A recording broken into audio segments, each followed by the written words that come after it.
Thank you. Thank you for coming. I think I'd like to call the meeting to order.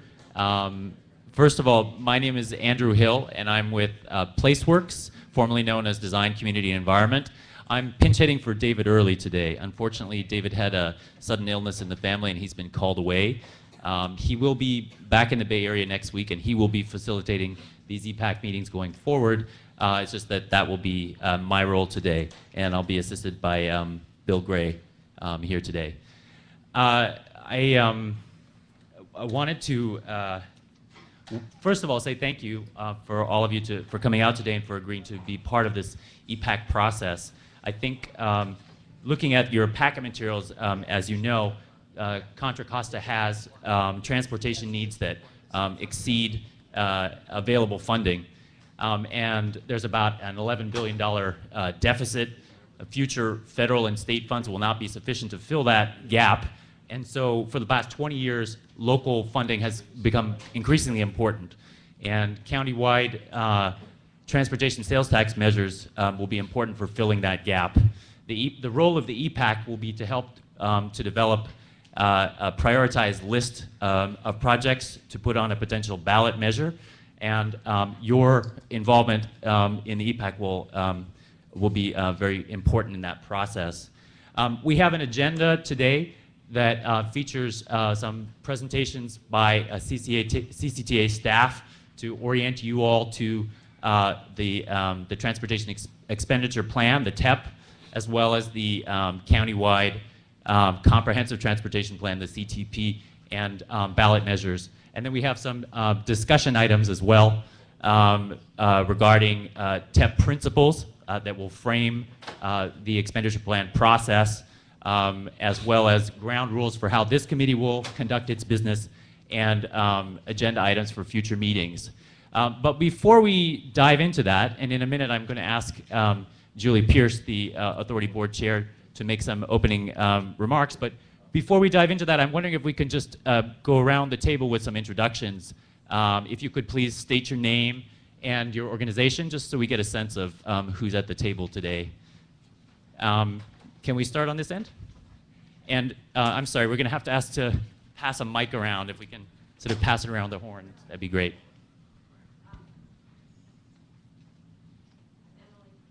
Give a second.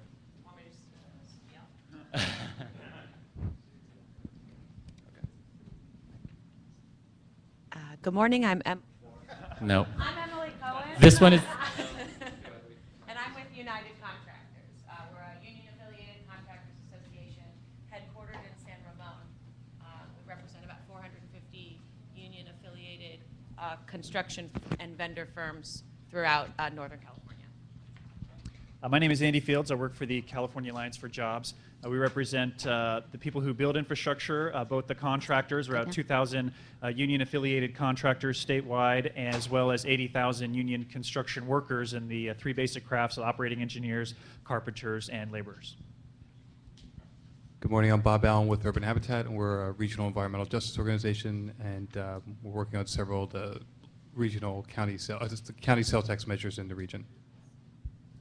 Good morning, I'm Debbie Toth, and I'm with Rehabilitation Services of Northern California. I serve on the Paratransit Coordinating Council, and we also provide services including transportation for seniors and people with disabilities.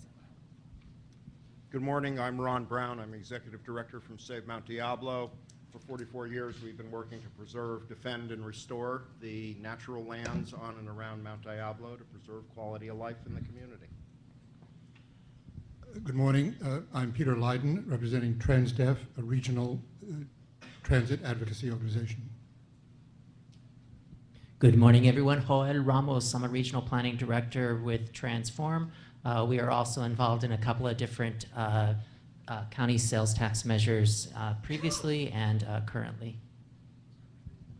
Dave Campbell, advocacy director with Bike East Bay, formerly the East Bay Bicycle Coalition. We work to make cities in Contra Costa County and Alameda County more walkable and bike friendly.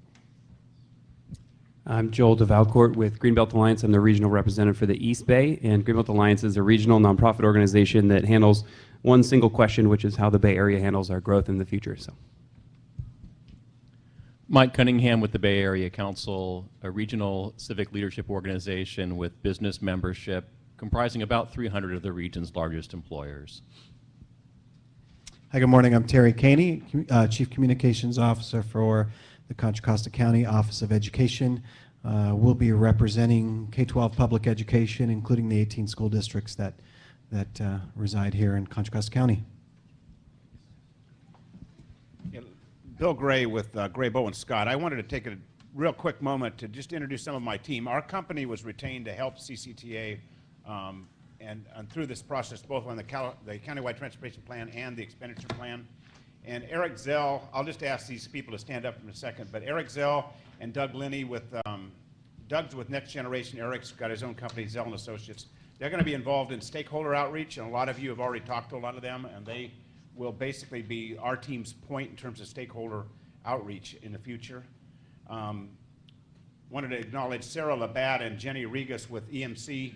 They're a couple rows back, but they're involved with public opinion research, and you'll hear a little bit of presentation from Sarah later today. And then Andrew and David Early and Joanna Winters in the back there are Placeworks. And basically, they're going to be the facilitators and coordinators for the EPAC meetings that we're here today. But with that, I'll continue. Thank you. Good morning. I'm Bob Lilly, Assistant Business Manager for the International Brotherhood of Electrical Workers. I'm here representing the Contra Costa Building Trades Council today. Thank you. And I'm Mary Lynn Lampy. I am lead organizer and staff with Genesis. We are a faith-based organization organized under the Gamaliel Network, and we are here focused on free youth bus pass programs for youth. I'm Lisa Vorderbrigg, and I represent the Building Industry Association of the Bay Area. We represent more than 300 members of the residential home building construction industry. Thank you. I'm Steve Van Wert, and I am representing Kristen Connolly, who is the president of the East Bay Leadership Council. We are an organization that advocates on all policy issues impacting quality of life and economic vitality in the East Bay. Good morning. I'm Rich Seithel, Chief of Annexations and Economic Stimulus Programs for Contra Costa County, and I'm here representing the Northern Waterfront and a regional economic development initiative that's a collaboration of 6 cities in the county. Good morning. My name is Tim Leong. I'm representing Contra Costa Community College District. Good morning. My name is Sean Dugan. I'm with the East Bay Regional Park District. Jack Weir, Contra Costa Taxpayers Association. COCO Tax has for 75 years advocated good government at affordable cost. We are by nature, according to our mission, skeptical of tax measures, but we do appreciate an opportunity to participate in this commission. Rita Xavier, representing the Paratransit Coordinating Council. I'm also on other county transportation committees. I've attended WICTAC meetings for a couple of years, and I've worked on a couple of complete streets projects. And I'm on several senior citizen committees, so I am very involved with transportation for seniors. I'm Cheryl Brown with AFSCME Council 57, representing workers that live and work in Contra Costa County, including some for AC Transit and BART, representing the Central Labor Council today. I'm Pat Pyrus, representing the Sierra Club. I don't think we need an explanation. Thank you very much. Thank you. Just a couple of housekeeping items before we get started. The restrooms, as you come in the main doors, are on your left.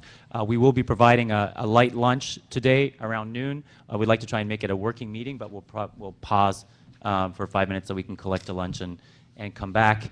And I also wanted to note that this meeting is being simulcast via the CCTA's website, and we'll also be recording, and so that's why we have these mics. We have about 5 of them, and Joanna will be helping to sort of jockey them around so that we get them to you when you'd like to speak.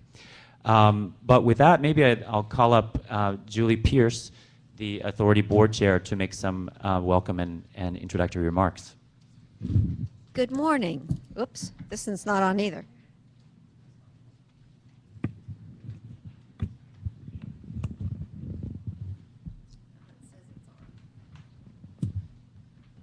Okay.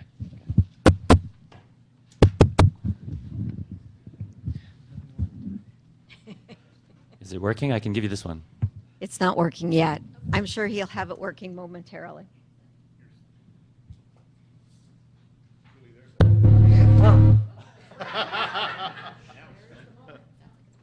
Okay, I'm afraid to get close to it, though.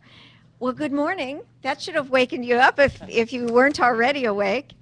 I just wanted to welcome you all and thank you all for taking your valuable time to come and join us today and work on this committee over the next several months.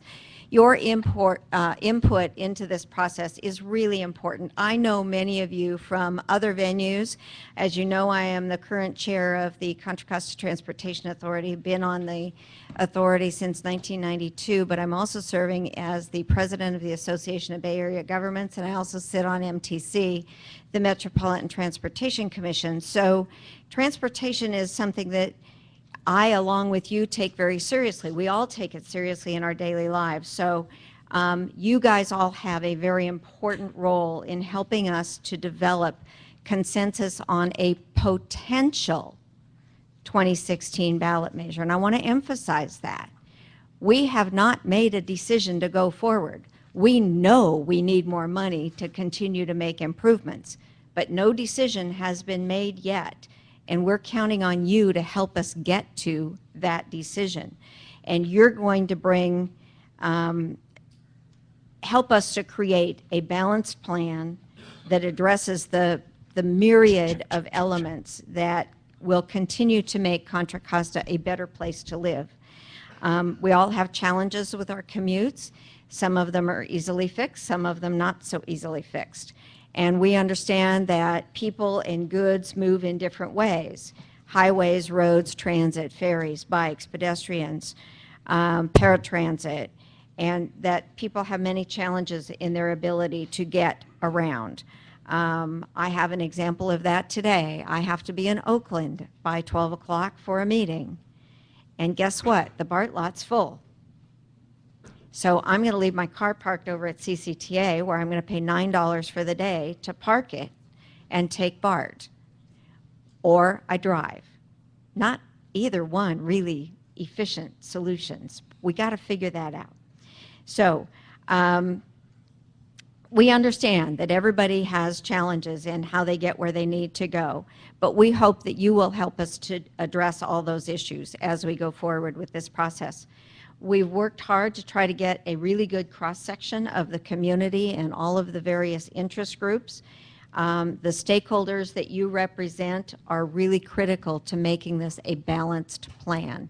So we want your input. And as it was mentioned, Andrew said earlier, the whole county can be listening to this meeting because we are live streaming it. So you may get feedback from your constituencies, and we want you to consider that as you bring forward those comments, because in many ways you represent the whole county of Contra Costa. So we value your input, we appreciate your being here, and we want to hear what you have to say. We are listening. Thank you very much. Have a good meeting. Thank you, Julie. So the next item on our agenda is public comment. At this time, members of the public are invited to speak on any items not on the EPAC agenda today. Do we have any speaker cards filled out? Seeing none, we'll move on to the next item, which is approval of the minutes, not applicable since this is our first meeting, and then to general business. Item D1 is the EPAC meeting calendar.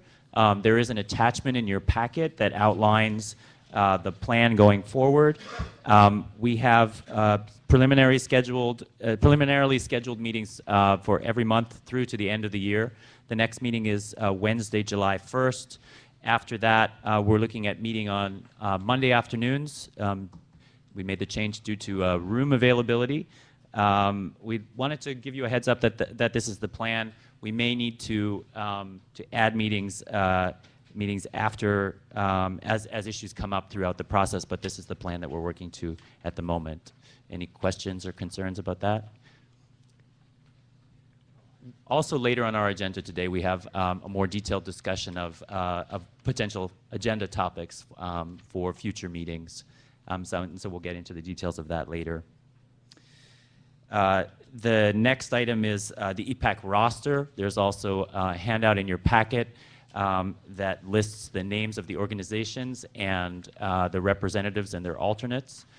In addition to these 19 names that you see on the roster that have been approved by the board, there's 4 additions, and those are Urban Habitat and ACE, ACCE, which is the Alliance of Californians for Community Empowerment. That's what it is. Excuse me. And we also have the Contra Costa Department of Conservation and Development and Urban Habitat. And those names will be ratified by... One more. Transdeaf? Oh, I'm very sorry about that. Transdeaf. So 5, bringing the total to... and Sierra Club. But Sierra Club is on the list? Yeah, you said Urban Habitat twice. Oh, I see. All right. Excuse me for that. You'll have to apologize with me. I'm pinch hitting a little bit today, and so I'm not as up to speed as I should be. But that's why we have Bill beside me to help out. May I ask a question about the roster? Yes, you may. I noted it and appreciated that in the board resolution establishing the EPAC, goods movement was identified as an interest category to be represented. I didn't hear anyone here who stuck out in my mind as representing that. Did I miss someone, or is there an appointment yet to be made representing goods movement?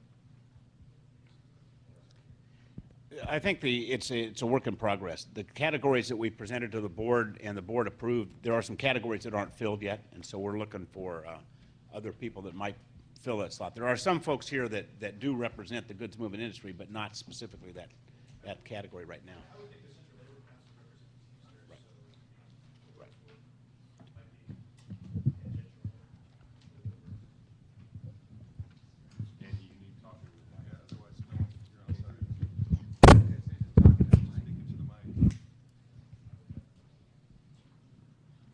Yeah, okay. I think we can take a note of that, take that under advisement. And so these additional names are going to the board for approval at their meeting in June.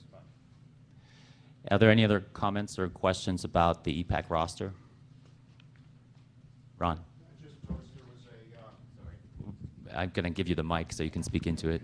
I just didn't see anything there representing agricultural, grazing, farming, since they are often impacted by some of the land use decisions generated by transportation projects. Okay, thank you for that.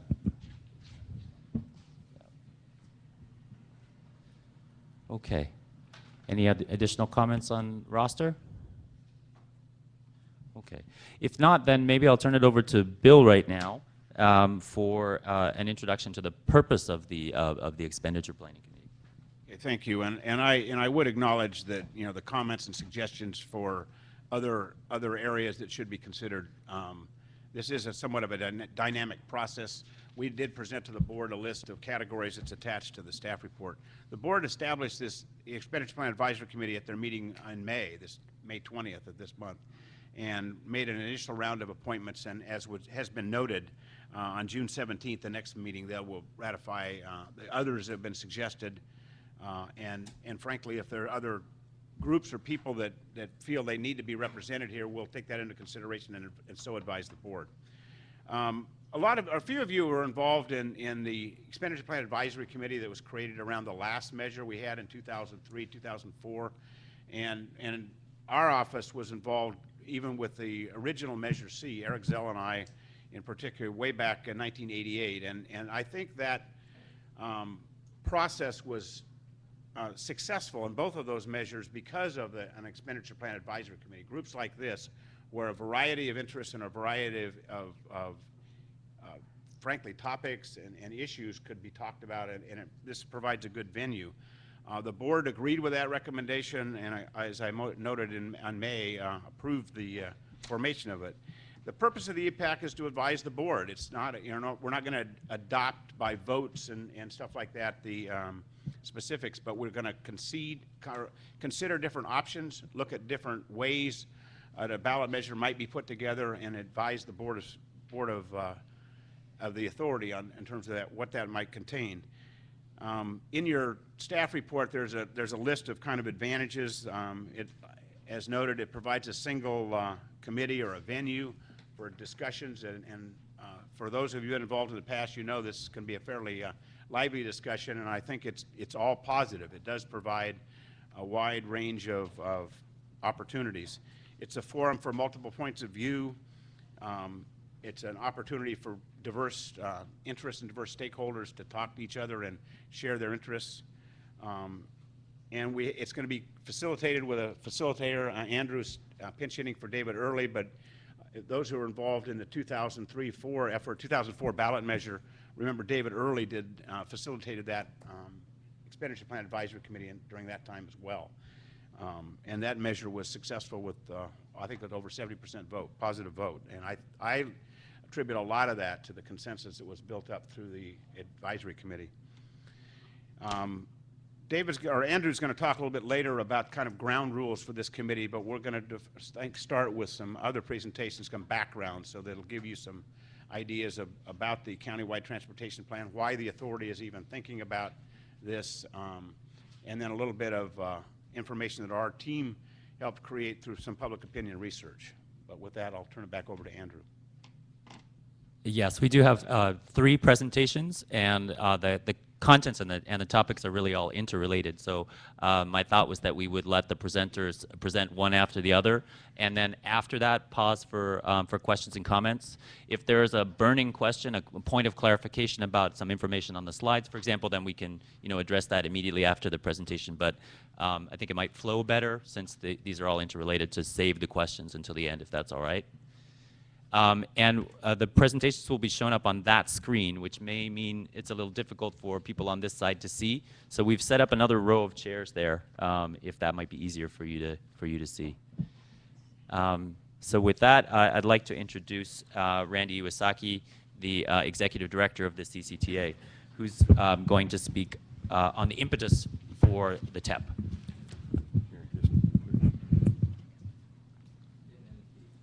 Thank you very much.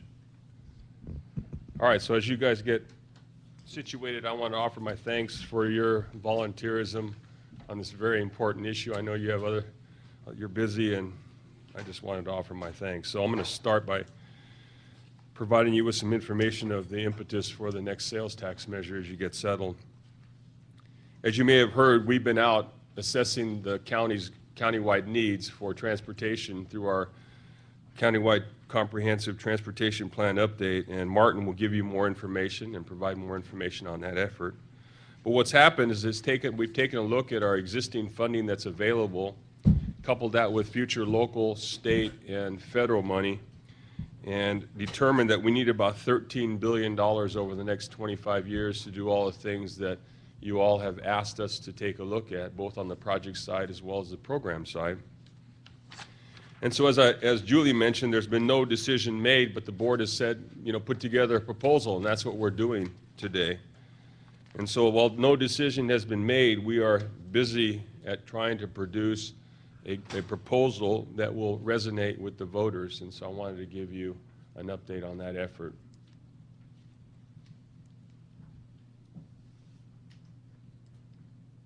I'll do it the old-fashioned way here. So who are we? In a nutshell, we're the Sales Tax Authority, and we're a congestion management agency by law for the County of Contra Costa. We do a number of things, and I'll go into that in future slides. I only have 12 minutes, by the way. Measure C was landmark. It was we're the second county in California to tax ourselves for transportation. It generated about $1 billion in 1988 dollars. It was more heavily weighted on the project side than the program side. We're also the congestion management agency by law here, so 7 of the 9 Bay Area counties measures congestion. We have been chosen to do that. We measure congestion at about 140 intersections throughout Contra Costa, and the reason why we do that is to make sure that our investments are paying dividends. We don't want to go in the other direction.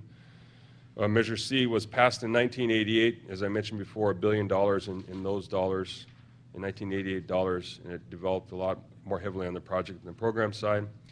Measure J, the board in 2004 to about 2003 said, wow, the measure is going to expire at the end of 2008. So they decided after polling to put another measure on the ballot, Measure J. Well, Measure C passed with 58% of the vote.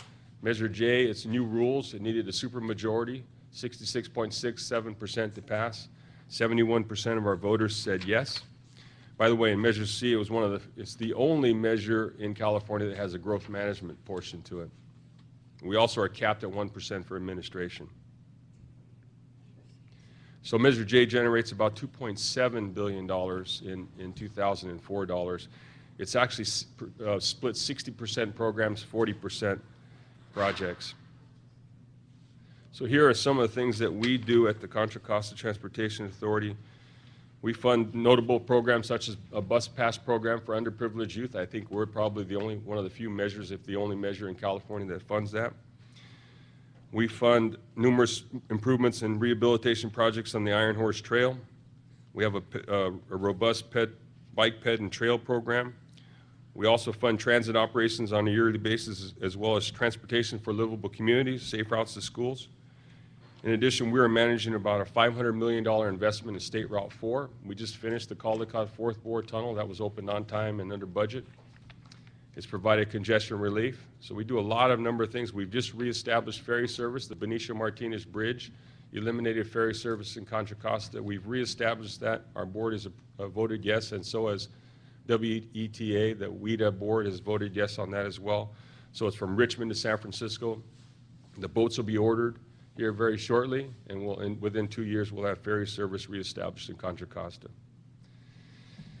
Measure J, so what we do is we leverage other people's money. We're pretty good, at least in the 5 years that I've been here, we've leveraged a lot of other people's money, MTC, the state, and the feds as well.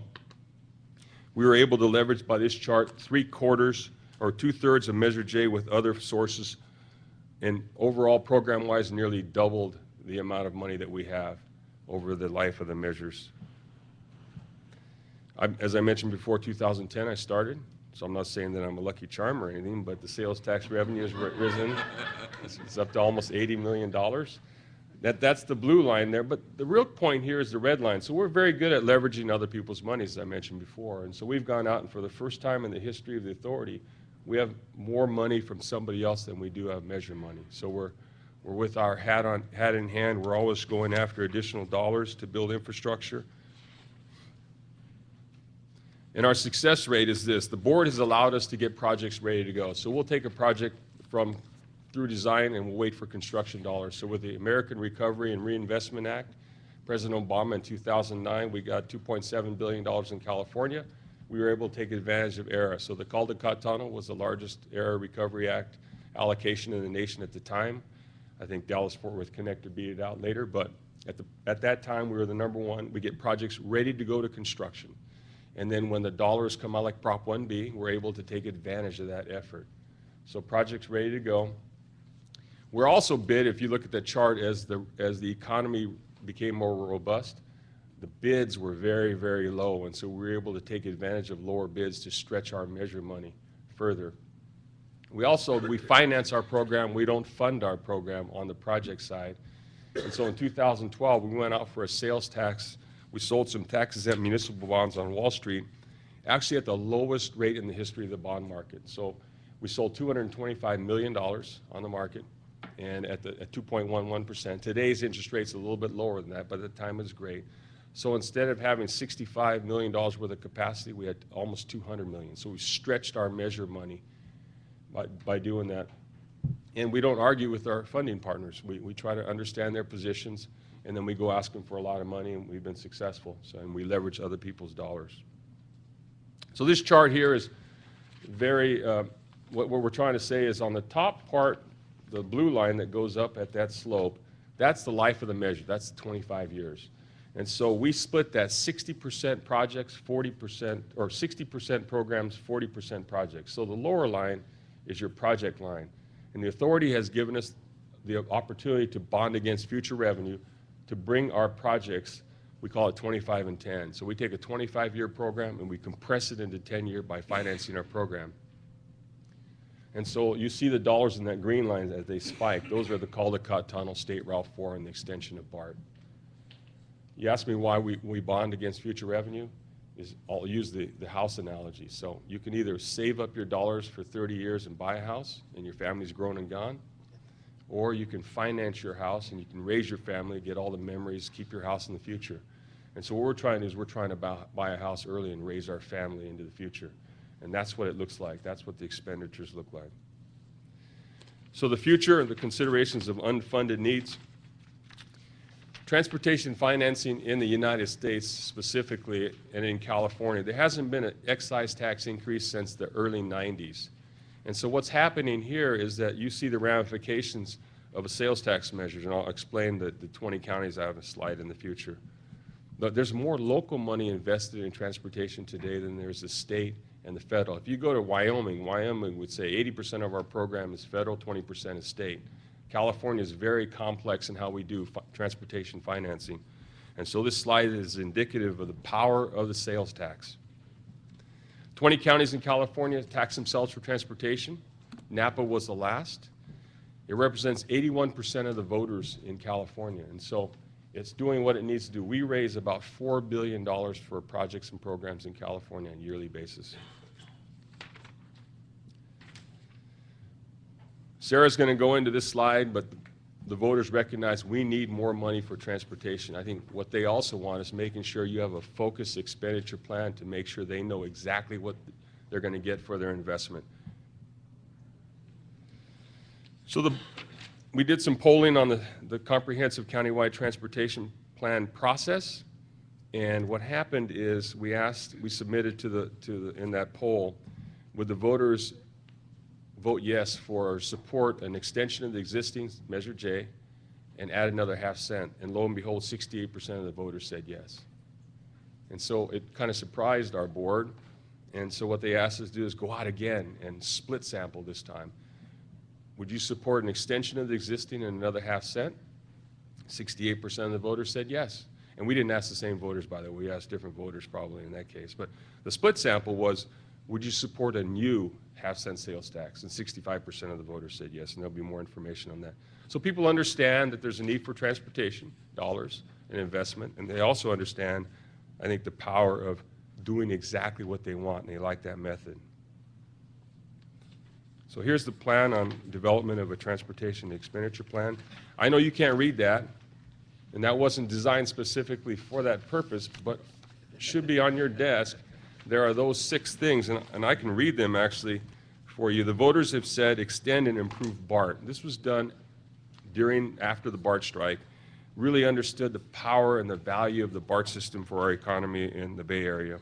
Encourage alternatives, repair roads. People don't like potholes. I'm sure does anybody here like potholes? No, nobody likes potholes, right?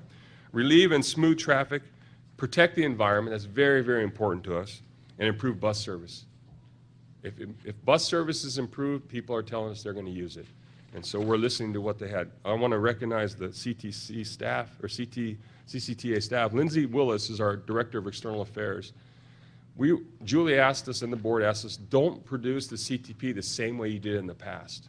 Find a new way. And I said, that's great news, because I didn't do the last one. So I don't know how it was done in the past. So Lindsay went out using social media, and she had over 5,000 respondents to our ask for what do you want. We got more responses in this cycle than we did in the previous 25 years combined. So we've gone out and asked the voters and the people of Contra Costa, what is it that you want? And so we've done a pretty comprehensive analysis, and this is what they've said. So the elements, all the elements, and there'll be more discussions about the elements of the transportation expenditure plan, but we're building on what we found that the voters wanted, and so we're trying to make sure we're in sync with those voters. And so you have a copy of the principles. The board has decided as a starting point, we use an additional ½ cent and a 25-year plan. The transportation expenditure plan is a list of prioritized projects and programs that will be placed in front of the voters in the future if we choose to go that direction. And so you all are here today, and in future meetings to help us craft that expenditure plan, make sure it's the right expenditure plan. Here's the schedule. Today we've convened the EPAC. Everything's about acronyms, and I apologize, but we didn't have enough room to put your whole title on there. So you know what your title is, but we're starting that off today. We're starting with focus groups here very shortly. And the goal is to get the expenditure plan in front of our board to approve it in January.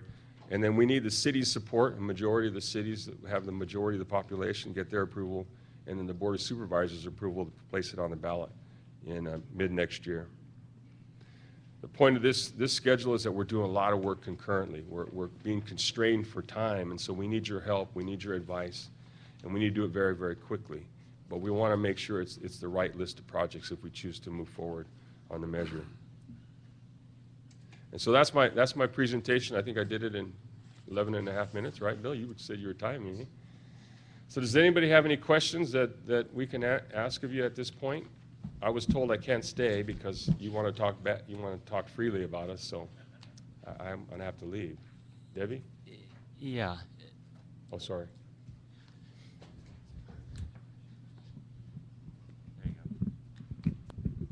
Never before have I needed one of these. I first want to commend you. I mean, I think that the amount of money that's matched is really incredible and should be replicated in many areas in the county of Contra Costa. I did, when you said 60% programs and 40% projects, this is a number I heard at the PCC when we heard this presentation, and it didn't seem accurate to me, just because the Caldecott Tunnel is huge and Ebart Extension is huge, and these groundbreaking things seem to be greater than. So I think I would love to see a breakdown of what the programs are, like who's being served by the 60% programs. Is that predominantly youth? Is it some mix of youth and transit riders? I mean, what the breakdown is, and I know you don't have to answer it today, but that to me I think would be informative, and sort of what some of the outcomes are of what we've done thus far in terms of congestion management as well as impact to riders who need services. I think those are things that moving forward would be informative for us in making decisions moving forward. So it's actually 42.5%, 57.5%, but for practical purposes, 60-40. So the reason why the Caldecott did cost a lot, but there was only $125 million of measure money. We leveraged the rest of it using federal money and state money and our STIP and things like that. And so we're specifically talking about measure money investment only. All those other dollars, we're out there with, get toll money, we get toll rehab money for the first time. I mean, Sand Creek was built on Prop 1B savings. The interchange on State Route 4, State Route 160 was an allocation from the Metropolitan Transportation Commission using toll revenue funds. So we're out there. We have probably a very good understanding of the types of money. When I was at Caltrans, we managed 13 different fund types, and each of them have their own rules. And so Ross Chittenden, who isn't here today, is a mastermind at programming. And Hisham Noemi, who's here, he's still here. He's a mastermind at programming as well. So what they do is mix and match funds to bring transportation projects, but also programs here as well.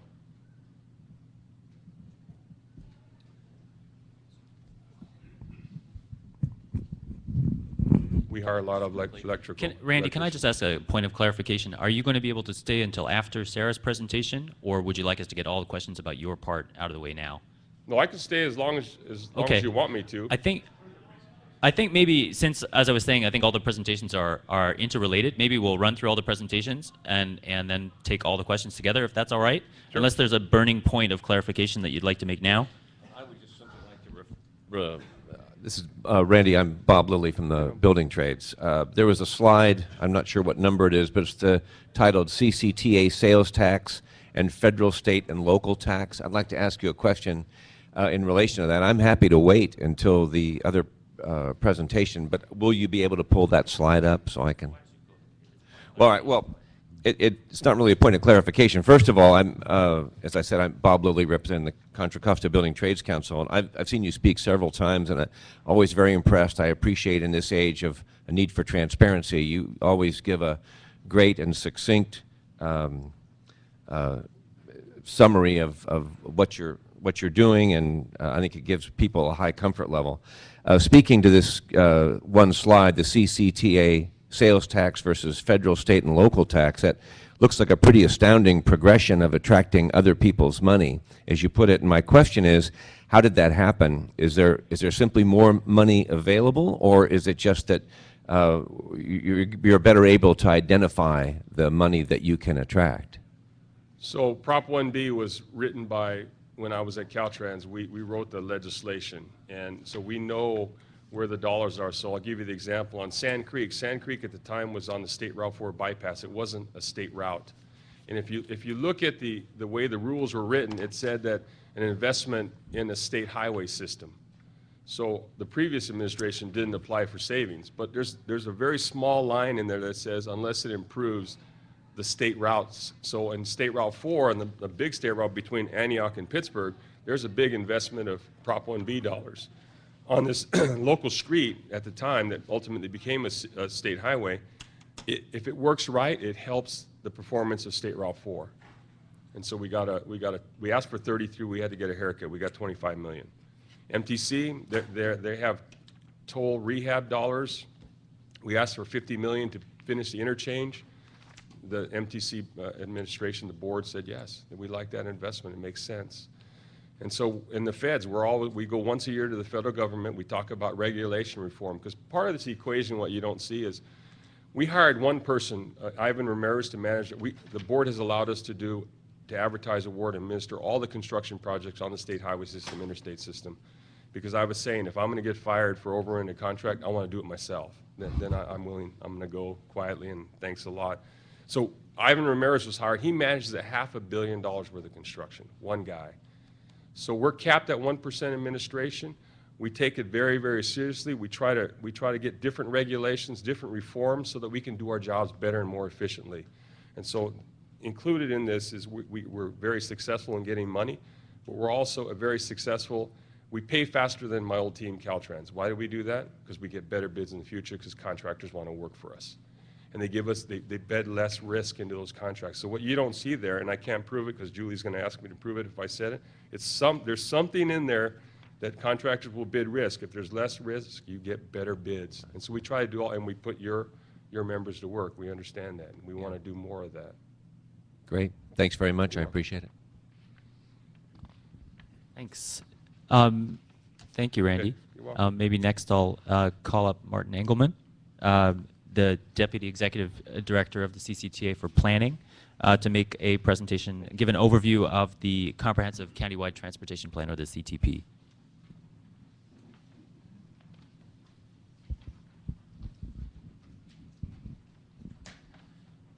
Thank you, Andrew, and thank you, Randy, for that presentation. Good morning, everybody. Once again, I'm Martin Engelman. I'm the Deputy Executive Director for Planning at the Contra Costa Transportation Authority, and I'm delighted to be here this morning to share with you an overview of the Countywide Transportation Plan, still called the 2014 Update to the Countywide Transportation Plan. Hasn't been adopted yet. You may be asking yourselves, wait a minute, it's already 2015. Why are you telling me about last year's plan? Well, let's just say this is a work in progress. We had intended to adopt it last March, and we have now changed our plans, and I'm going to tell you about the changes. Some of you may have already seen a presentation about the countywide plan. I see a lot of familiar faces out here who were part of our public outreach for that, and so you may recognize some of these slides, but I'm essentially here to tell you about what's going on right now. Just by way of history, Randy mentioned that in 1988, Measure C was passed by the voters, generated a 0.5% sales tax. And I just want to emphasize the book in the middle here, the Growth Management Program. The Measure C included a very unique and special growth management program, the first of its kind in California, and it remains a big part of what we do. When the voters approved Measure J in 2004, they extended the growth management program, and they added to it the provision for an urban limit line. And so we've been abiding, the cities and the county have been abiding by an urban limit line that everyone's agreed to. So what does that program do? First, It requires that new development pay for the transportation infrastructure needed to mitigate the transportation impacts generated by that new development.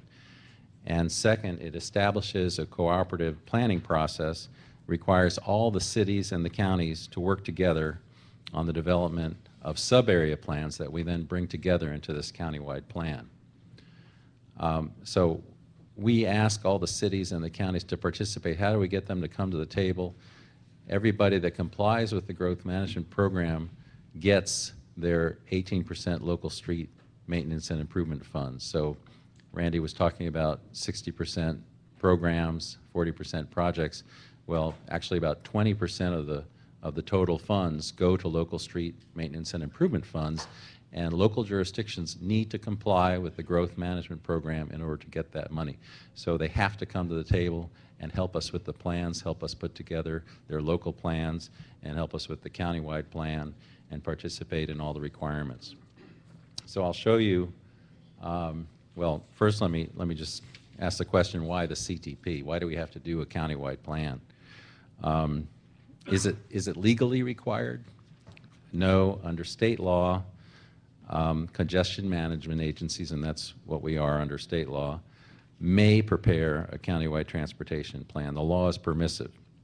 However, Measure C and Measure J, passed by the voters, require that we prepare a countywide transportation plan as part of the growth management program. So the plan sets forth visions, goals, strategies for Contra Costa. It creates a blueprint for the future. And this time we're looking out to the year 2040. And we don't do this in a vacuum. We do this with the cities, the towns, the county, and all of our stakeholders at the table. It's a long process to do the CTP. It actually starts at the city level, and we have 5 sub-areas. You have to learn a new acronym to be on this committee, RTPC, Regional Transportation Planning Committees. So there are 5 of them: West County, Central County, East County, Southwest, and Tri-Valley. And each city, one elected official from each city comes to these regional committees, and they've been working for the past year, all through 2013 and 2014, on action plans for routes of regional significance. And DKS Associates, the consultant that did that, headed up by Bill Loudon. Bill Loudon's in the audience. He has actually helped prepare 5 sub-area plans that we then knit together into the countywide plan, and we do a full EIR on it, or in this case, a supplemental EIR. And then we have a big public outreach process. We release the draft, we do a public outreach process. And last August, we released the draft for the 2014 plan. And that's when we had, in the fall, our very successful public outreach program that Lindsay Willis headed up. And we had the huge participation of folks in the telephone town hall, 1,300 callers and 5,000 participants on the online engagement, and on and on. We got a lot of input, and then we geared up to adopt the final plan in March, and we were ready to do that. However, in March also, the authority tentatively decided to explore this transportation expenditure plan. And the last time we did a transportation expenditure plan was in 2004. We updated the countywide plan so that it actually looked at different options for the expenditure plan. So we want to link up the two. We don't want to do the countywide plan first and then do the expenditure plan. We want to have them run in parallel. So that's why we're changing the schedule on this, and we haven't adopted the plan yet. So what's inside the plan? At this point, it's 3 volumes.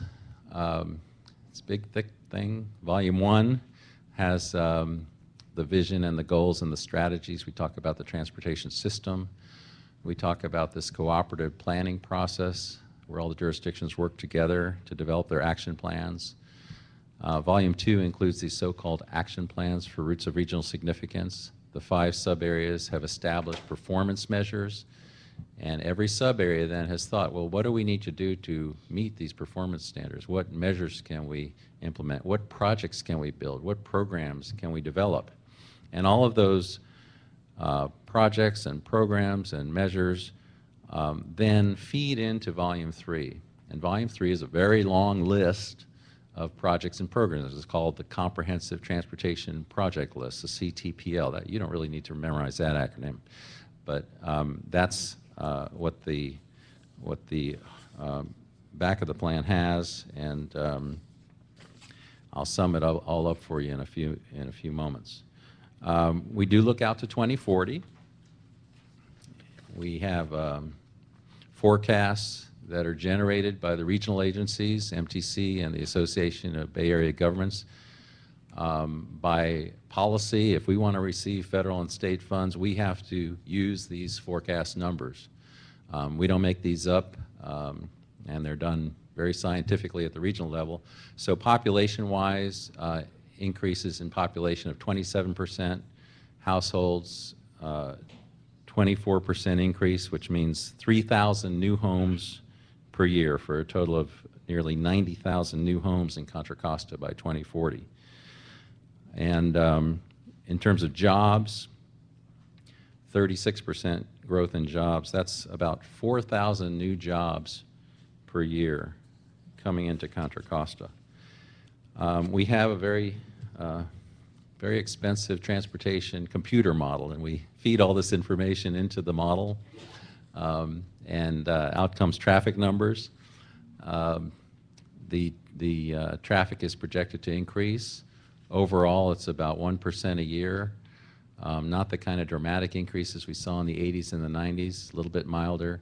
So by 2040, a 25% increase in traffic is expected, and that's a lot higher in some areas, lower in others, but on average, 25% increase. So the last time we did the plan was 2009. 2014 update, there are some changes we're looking at. First of all, reducing greenhouse gas emissions to comply with state law. That's a new challenge that we face now in the 2014 plan. In California, about 40% of all heat trapping emissions are caused by our transportation system. And so the state law passed in 2008 requires that by 2035, greenhouse gas emission sources be reduced for the Bay Area anyway, 15% per capita. And there's a more recent executive order from the governor now that sets a new target of reducing greenhouse gas down to 40% below 1990 levels by the year 2030. Something else that's new, and that CCTA and Randy Iwasaki is very supportive of, very interested in our connected vehicles and autonomous vehicles. Another new acronym for you is CVAV. If you attend a conference on intelligent transportation, they'll tell you that there's a timeline for implementing these CVAVs, and we're already at level 1 where one or more of the controls of the vehicle are assisted, like electronic stability control, pre-charge brakes, and automatic assisted braking. That you're already seeing that. So level 2, crash avoidance and self-guidance, those are hitting the streets now, and those involve things like adaptive cruise control and actually the steering function, keeping the car in the lane, but the driver's still at the controls. And then level 3, in 2020, 2030, you start to see where the vehicle can really travel by itself, and all safety critical functions are under certain conditions. The driver can relax and then take over when required. And level 4, by 2030, 2040, the fully autonomous car, no driver required, and the driver basically only provides a destination or some kind of navigation input. So our plan's looking out to 2040, but we have this new technology that's expected, and we need to think about how are we going to work with a world of CVAV. Another thing that's happened is the Metropolitan Transportation Commission adopted its first sustainable community strategy. Back in July 2013, they adopted the 2013 Regional Transportation Plan update. And so that is kind of a new concept where 70% of new growth is in so-called priority development areas, areas where we have high density growth, a lot of transit service, a lot of bike and pedestrian access. And so our plan update has to reflect this sustainable communities strategy, and we've already incorporated it, and at the same time respecting the urban limit line, which is this map in the center, so that we continue to have 65% rural and 35% urban throughout the county. So we released the plan last August. We did outreach in the fall. We worked towards a final earlier this year. And just to tell you what we heard, some of the feedback, likes and dislikes, we asked people, what kind of projects do you want to see? And that's something this committee is going to work on. What kind of projects would you want to put in a new Measure J? And there was a lot of interest in treating the Iron Horse Trail as a thoroughfare, improving bicycle and pedestrian safety for students. We heard a lot about connecting Walnut Creek to Dublin using BART or some kind of transit on 680, improving the transit on the 680 corridor, relieving congestion on the 680 corridor, light rail along Ignacio Valley Road, ferry service. We also heard, how come the Clipper car doesn't work on County Connection? So all of that has been taken as input for the plan. We found out that we have a lot of projects out there, and some are funded and some are not funded, and this map's a little hard to read, and the colors aren't that great, but the green on here are funded and the red is unfunded. During the break, if you want to look more closely at this map and familiarize yourself about where we are as far as all our big major projects, the map is on the wall over here in the back, and you can come up close and look at it. But essentially, all these projects went into our volume 3 of the plan, and I can just give you an example of funded and unfunded projects. So the work we're doing out on Highway 4 to extend BART out to Antioch, the E-BART extension and the Route 4 widening, that is all fully funded. But then when you talk about extending E-BART further from Antioch down to Brentwood, that, for example, is a $608 million project, roughly estimated, E-BART Phase 2, completely unfunded. Also, all those likes about transit along the I-680 corridor, we don't know the exact cost for that, but we're probably talking $1 billion or more. That's unfunded. When we add up all of the projects on the list, it comes out to $12.4 billion in proposed projects. 37% of this is for transit. And the big issue, of course, is this funding shortfall. The total funds that we would need to do everything is $12.4 billion, and we've only identified $4.7 billion. So there's a $7.7 billion gap, and this is in 2014 constant dollars. And if we were to renew the measure with an additional half cent, that would be another $2.3 billion that you could then put a dent in that $7.7 billion gap. And of course, with the fabulous leveraging that Randy has brought us, you could get more than that. So this shows the projects. There's also a list in the plan about the programs, and the programs are another roughly $20 billion in programs.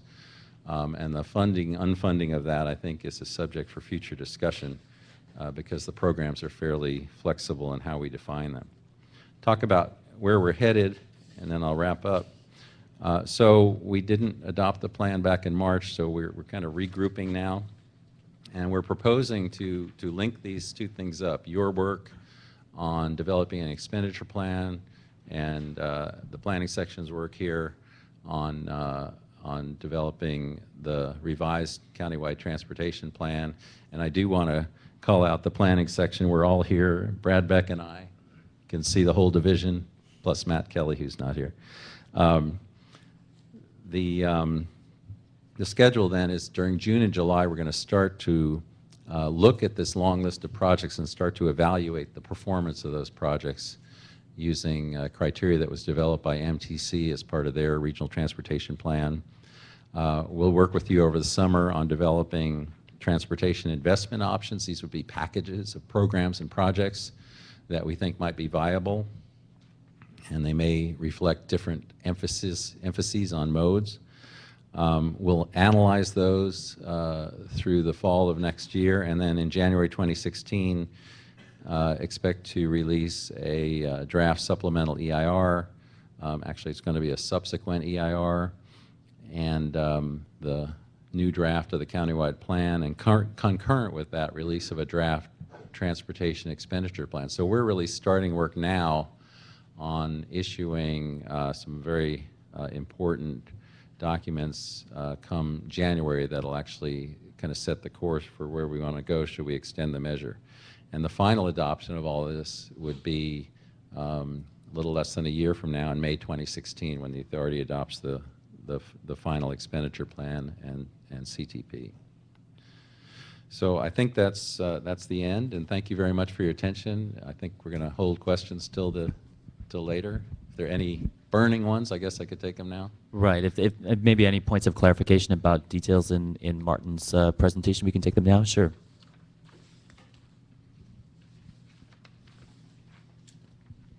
Thank you. Andy Fields, California Alliance for Jobs. Martin, thanks for that presentation. I was wondering if you could go back to the slide about the monies identified and the monies necessary in the future. Yeah, of that 4.7 billion identified. For two questions. First, over what span are the projects collected? Is this through 2040? That's right. It's through 2040. Yeah. And is the 4.7 billion that you have identified, does that include any projects that would need county funding to be in place before you start attracting state and federal money? In other words, does that include any money that a potential extension and augmentation of a tax measure would be able to put in place so we could kickstart the state and fed, or is that already identified irrespective of that process? The 4.7 billion is based on looking out to the year 2040 and assuming that all of the funding we have in place continues. So that's assuming that Measure J gets extended. Well, Measure J ends in 2034. This does assume that it'd be extended beyond there from 2034 to 2040, another 6 years. It assumes that the gas tax funds keep flowing in, the federal and state gas tax funds keep flowing in, that our state improvement program dollars keep coming, that the bridge toll dollars keep coming. And it's really based in large part on the regional plan, which has a financially constrained scenario that lays out how much money is coming in and how much we have for all the projects. Okay, thanks. I think there's another question. So it seems to me that we're projecting out for a long period of time, and technology doesn't work necessarily in the way we think it does always. And I was curious if there has been any mechanism built into this process to evaluate as we go along. So unlike Measure J of the past, where we sort of Measure C even happened before the ADA, and then you have paratransit demand on the system that wasn't accounted for. So can we, moving forward, have some sort of system built in where we look at the expenditure plan consists of this, and it meets with the transportation plan for the county and for MTC, but in 5 years we're going to regroup, reevaluate, and see whether or not those projections that we made are actually happening and whether or not there are new funding opportunities or things like that. I just worry about a 30-year plan or 25-year plan even, again, when we have seen different things happen than what we projected in the past being built into the process. Well, we've seen a lot of changes. I think I was actually with the authority when we adopted the first plan in '95, and then we did an update in 2000. 2004 had the new measure in it. 2009 started to look at this SB 375. And the 2014 update is responding to all kinds of changes in the regulatory environment and the funding environment. So yes, I think every 4 or 5 years we want to update the countywide plan, certainly, and incorporate new ideas and conditions. And then the expenditure plan itself, Measure J does include, does give us the ability to amend that. There's a process for that. If corrections have to be made midstream, especially if a lot of new funding comes along for a new project that we thought we couldn't build and now we can build. So there are opportunities to make course corrections as we go along. It's not set in stone for 25 years by any means. Thank you. Oh, yes. Hi. Peter Lydon from TransDev. Could you expand on how the plan is going to work concretely to meet the greenhouse gas goals of the state and the regional governments? So there's several ways we approach that. One is MTC has, with their regional transportation plan, met the goal of a 7% per capita reduction from cars and light trucks by 2020 and a 15% per capita reduction for cars and light trucks by 2035.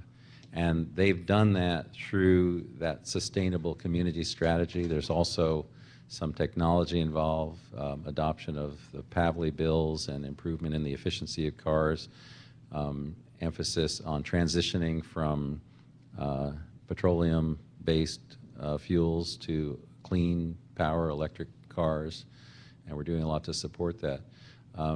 But the main way that MTC met the goal was through their land use plan, which is the sustainable community strategy. So we have actually incorporated that into our land use plan, and so all the growth that is going to go into those priority development areas, we've put that in to our countywide plan and our model, and in that way have met the goals. But we want to go still further than that, and so we're going to emphasize evaluating the greenhouse gas emissions, the vehicle miles traveled, and make sure that what we're doing supports the further reduction in greenhouse gas emissions. Do you want to give an idea of how much budget lies behind this policy drive?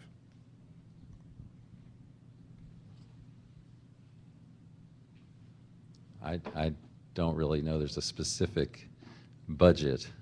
There's certainly a budget for working on this plan and working on the expenditure plan. But I think it's all part of the work we're going to do. It's in the budget, I can tell you that, to do that work. So at this point, you don't have any concrete intentions to spend a certain amount of money on the SCS, on the Sustainable Community Strategy? Well, we do in that we have 5% of our gross revenues go to transportation for livable communities to support projects, and then we have another 5% going to bicycles and pedestrians and transportation demand management and supporting electric vehicles.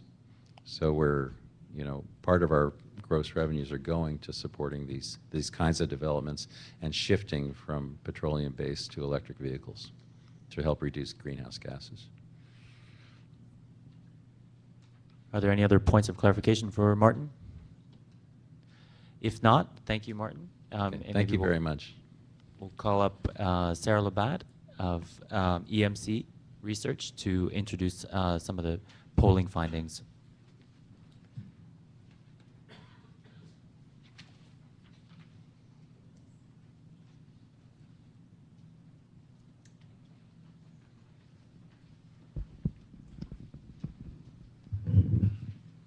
Hi, everybody. Sarah Labatt, EMC Research.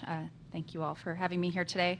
What I'm going to do is just go over some of the research that we've done for CCTA in our involvement in the TEP development or the CTP development project. We try not to use the acronyms. I'm not good at them.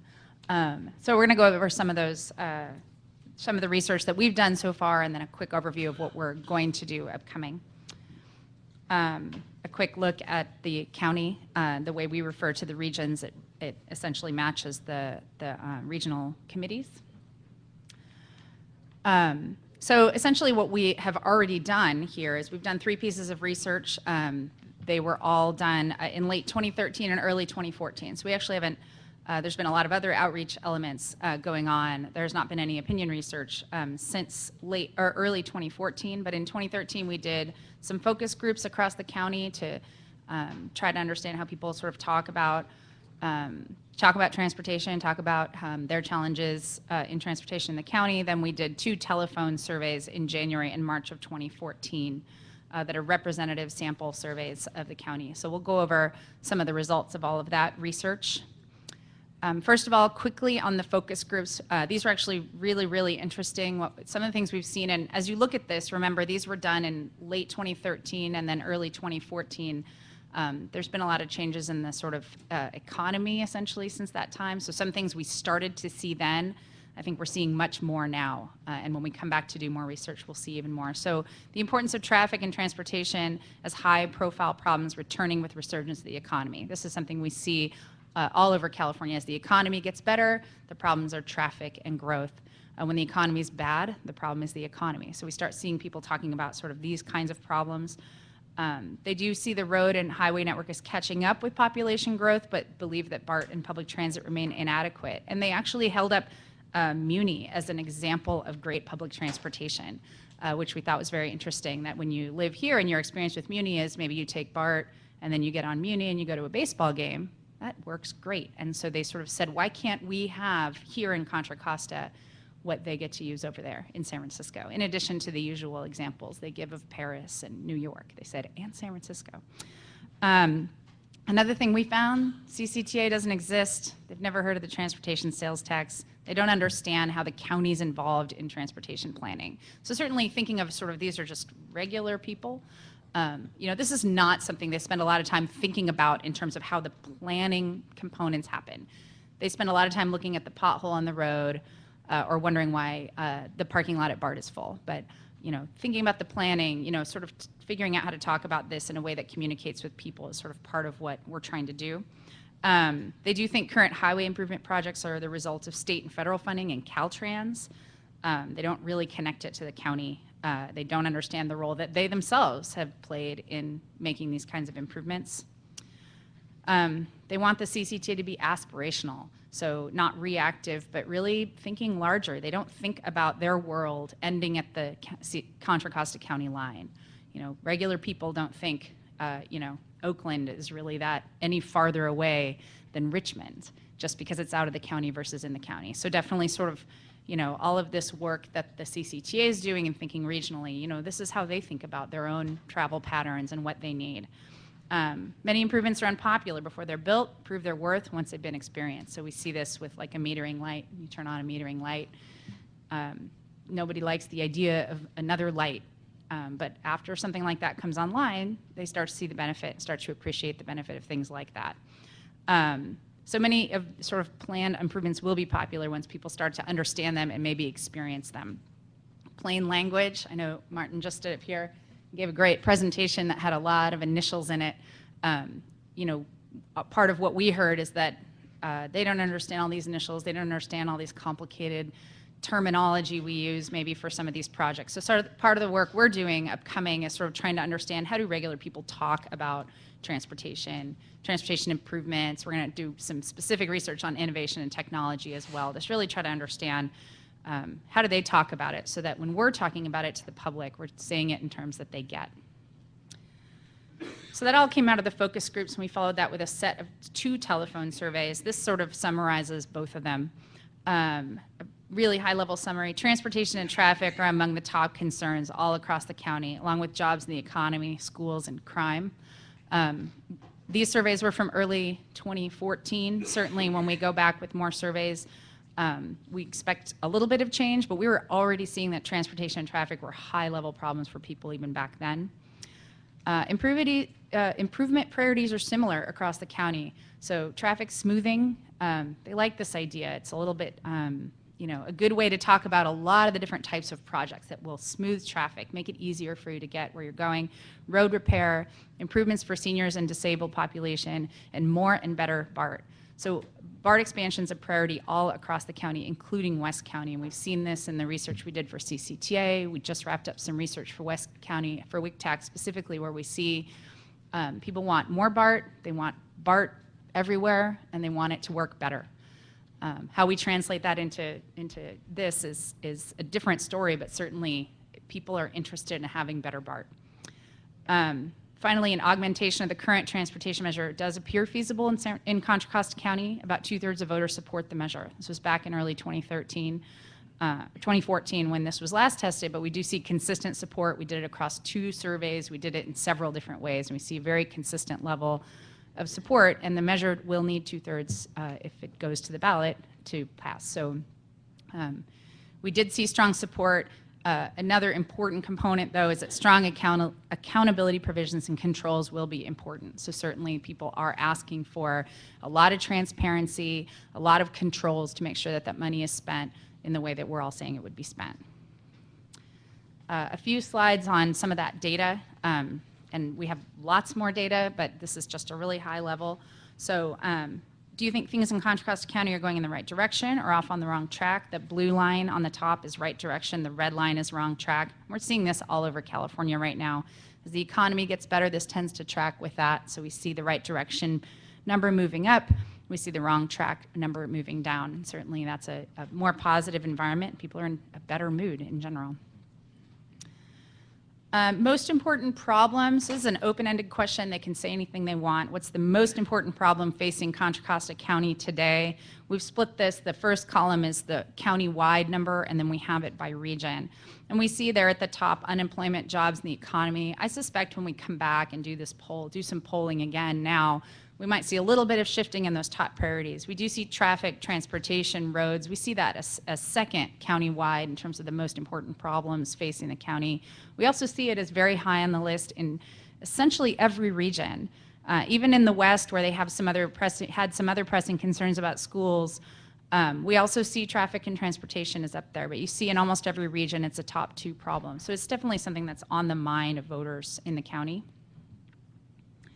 A few slides here, and I'm not going to go through every word because these are really thick, but we wanted to show you some categories of some of the types of projects and programs we tested to understand if these were sort of resonant for people. So this grouping is about sort of traffic smoothing, so anything that will improve traffic for them. Synchronized traffic lights along major roads. 88% of the people we polled, and this is a representative sample of the county, 88% said that was an important improvement to make.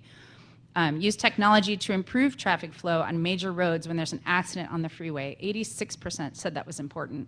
You know, this is a big project along Highway 80 that's, going to be turned on soon in Alameda County, where we'll really see some of this actually happening. And I think one of the things we've been working on is how do we talk about that project in a way that sort of makes sense for people. So 86% like that concept. Smooth traffic flow by synchronizing lights and adding turn lanes. We measured this a few different ways, and we see very high support for that. Smoothing traffic flow, reducing traffic congestion. So there's certainly a lot of places, a lot of ways to talk about a lot of these traffic smoothing elements. Road repair. Repair potholes and road surfaces, 87% support that. Better maintain roads and services, we already have 86%. Fix roads, 84%. So again, these are things people really think are important transportation improvements.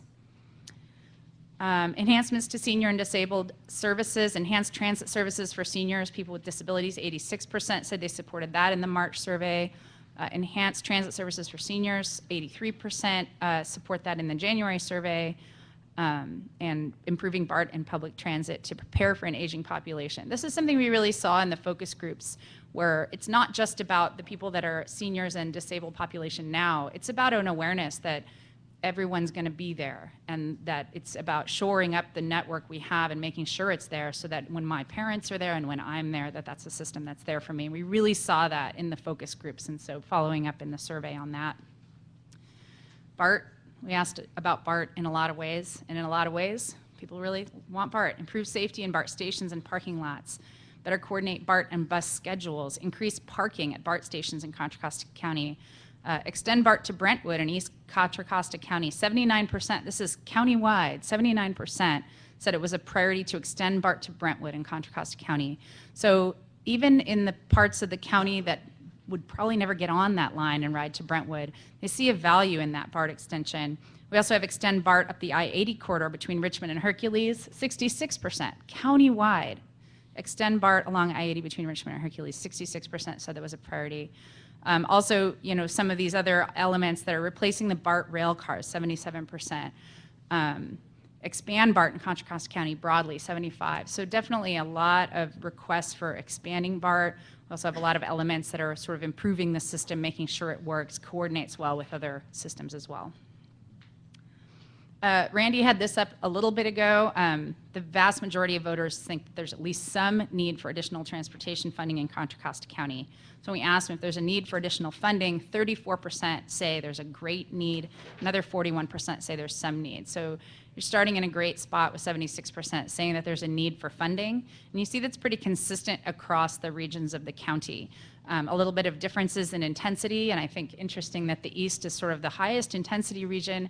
They've been the ones that have seen the most sort of physical improvements recently. Thinking about Highway 4 is extremely visible. If you drive it, you see it happening. And they're someone that's, they're seeing the benefit and want more. So I think certainly starting in a great place with respect to people identifying a need. That's one thing you don't have to convince them of. Randy showed a little bit of this as well. So we asked them a ballot question, sort of a mock ballot question. We did this in both the January and March surveys. And we asked it in a few different ways. We saw really consistent levels of support at 68%, essentially saying, yes, I would support a measure for a 25-year transportation plan to do all these things, to increase by 0.5 cent and extend the existing county sales tax with oversight and audits, money spent to benefit county residents. So, sort of throwing a straw man up there, we saw great support back in 2014, and certainly very consistent over the polls that we did.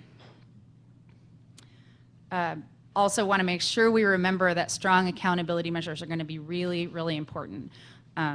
We asked a lot of sort of different elements, and in addition to the projects and programs, the top one here, do you support including a detailed plan that shows exactly how all the money will be spent? 72% strongly support having that detailed plan. I think we've seen a lot of information today from CCTA about plans and dollars and allocations, and I think certainly people want to know that that is out there and and is available and being distributed. So 88% total want that detailed plan. Independent and oversight and audit, 78% support that. Benefit county residents, 76%. So very interested in seeing, and they want these improvements. They want to make sure it's going to get done the way they're approving it to get done. Finally, just one little bit on what we're planning in terms of research that's upcoming. We're doing some qualitative research in the next couple of weeks to really understand how residents talk about technology and innovation in transportation. That's one of the things that there's a lot of potential for technology. It's really hard to talk about in a way people really understand and can get excited about. So we're really trying to talk very specifically about technology and innovation and how it connects to transportation. We're also going to do some quantitative research this summer to talk about, really understand communication strategies, how we sort of quantify some of these ways we talk about these things, about the projects, testing out some of the things we hear in the qualitative research to see if sort of the way we've developed of talking about some of these technology projects works, as well as beyond the technology projects, understand sort of an update on some of the project data we've been seeing and communications data. Then in the fall, we'll go back after sort of a lot of your input has been heard, as well as the other input that's being collected. We'll do more quantitative research really about a potential TEP and about a measure and update a lot of the other numbers we saw today. And that's it. Happy to take any questions. Thank you. Are there any? Yes, Dave. Dave Campbell, Bike East Bay. Sarah, you gave a presentation at WICTAC last week about some more recent polling you did for transportation in West County. And I'm wondering if there's anything the committee today should know about that relative to this report that you just gave, which is a little bit more dated. Right. We did do some polling in West County, and we're working on our final report, but we did a presentation of that results. And essentially it was a survey about West County transportation needs, similar to some of the work we've done here. And I'd say in summary, what we saw there is really consistent with what we saw for West County back when we did this polling. So, we have all of this broken down at the regional level, and we saw in West County now, as we saw a year ago, support for roads and highway improvements, senior and disabled benefits, and BART and other transit improvements. And I think, it was very consistent with what we saw before. It was more granular really than what we do here because it was very specific to West County. But it was very consistent, and that's certainly available. The presentation we gave is available now, and then there'll be more information coming forth as well. Yes. Maybe we'll start with Sean, and then Patricia, you've got the microphone. Why don't you go for it? Okay. On slides 9 through 12, the results are shown with varying language. 3 of them seem to be related to the January work, and support is March. But what's the difference between important and priority and agree? Right. I realize it's confusing, and we're sort of trying to report a summary of 2 different surveys that were with slightly different purposes. So essentially, on this set of slides, it does summarize results from 2 different polls that had different scales for some of these questions. So using slide 9 as an example, that was on an importance. How important is synchronizing traffic lights along major roads? How important is that to do in Contra Costa County? That's how we asked it in the January survey. In the March survey, which was a little bit more focused on sort of asking them to think about the priority for funding versus importance in the broad sense. And you can never really ask them to make funding choices in the same way that a transportation planner is going to make funding choices. But that March survey, we were really sort of trying to focus them a little bit more on sort of how much they support something for funding. And so that's why you see some different measures of some of these things. And I think I know it's confusing, and we have, all of the information we've given to CCTA on all of these, it's all available. But what we're trying to show here is that it didn't matter how we asked these questions that much, right? We asked about these different projects and program categories and asked them how important they are, how important it is to fund them, how high of a priority do they feel this is, and it's really consistent what pops to the top of the list every time. So presumably important on these slides would have reflected responses of either important or very important? Right. All of these would be summaries, so in most cases it was an extended scale where we collapsed the top end. Sarah, thank you. Sean Dugan, East Bay Regional Parks. I see a lot of questions about BART in here. I don't see any questions about bikes on BART and how people are actually getting to BART. And have you considered asking, or did you ask any questions about regional trails and what role those play? Right. We asked a lot of questions I didn't show today. So there are a number of questions that were not in this presentation. Again, we're happy to provide to this committee all of the data from these polls and the presentations we've given to the CCTA board. In the interest of brevity, we try to sort of narrow it here. We've certainly asked some questions about sort of bike connections to BART, bike sharing, various regional trails questions, walkability and bikeability as separate elements, and asking different questions about them. So I think what we've seen in the past research that we've done countywide is that all of those projects have audiences that find them important. Some of them are narrower audiences that are, so you might see sort of a lower total percentage that rates it sort of as a priority, but you still see a high intensity for some of these where there are people that are very interested in them. Joel DeValco with Greenbelt Alliance, and I was going to ask a similar question, so I'll just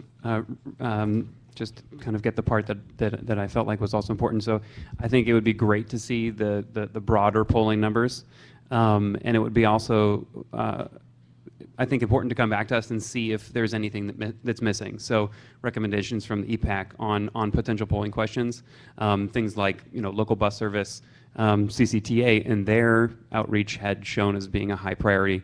But it doesn't show up in this document. So it'd be great to see a cross-section and see some kind of connection between the 2 different polling initiatives that happened through the public outreach program as well as what you've done through your polling research. And if possible, we can suggest any modifications to that. Thank you. Thanks. Bob Allen from Urban Habitat. This is working. Yeah, I hear you. I would second what Joel had to say, and just a quick question. we can get into it when we actually get the focus group data. For the focus groups you did you do those in multiple languages? I'm just curious. No, the focus groups were not in multiple languages, Okay. English only. And for voters, you used like registered voters. What was your voter?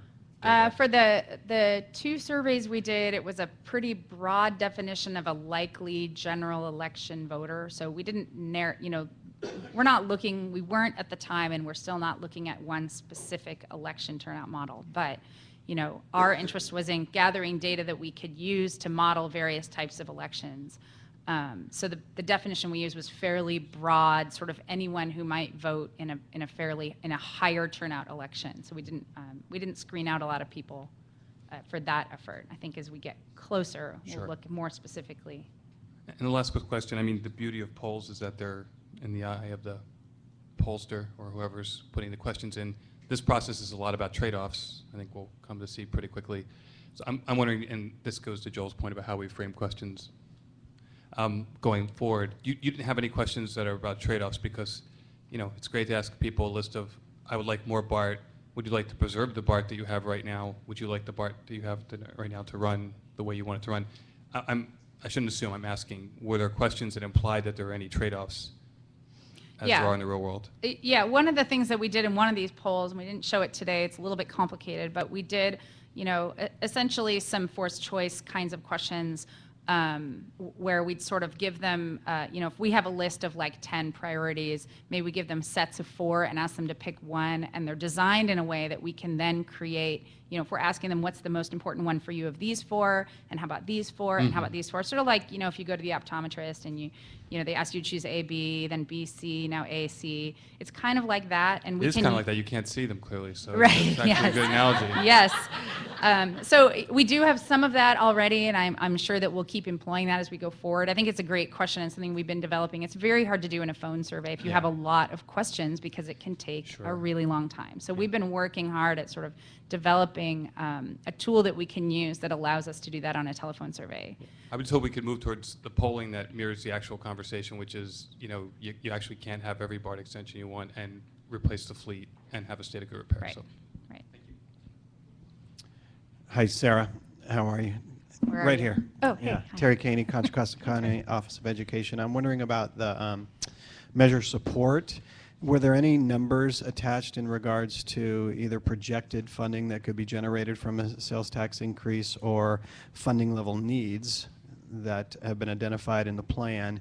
And if so, did that change any of the approval levels?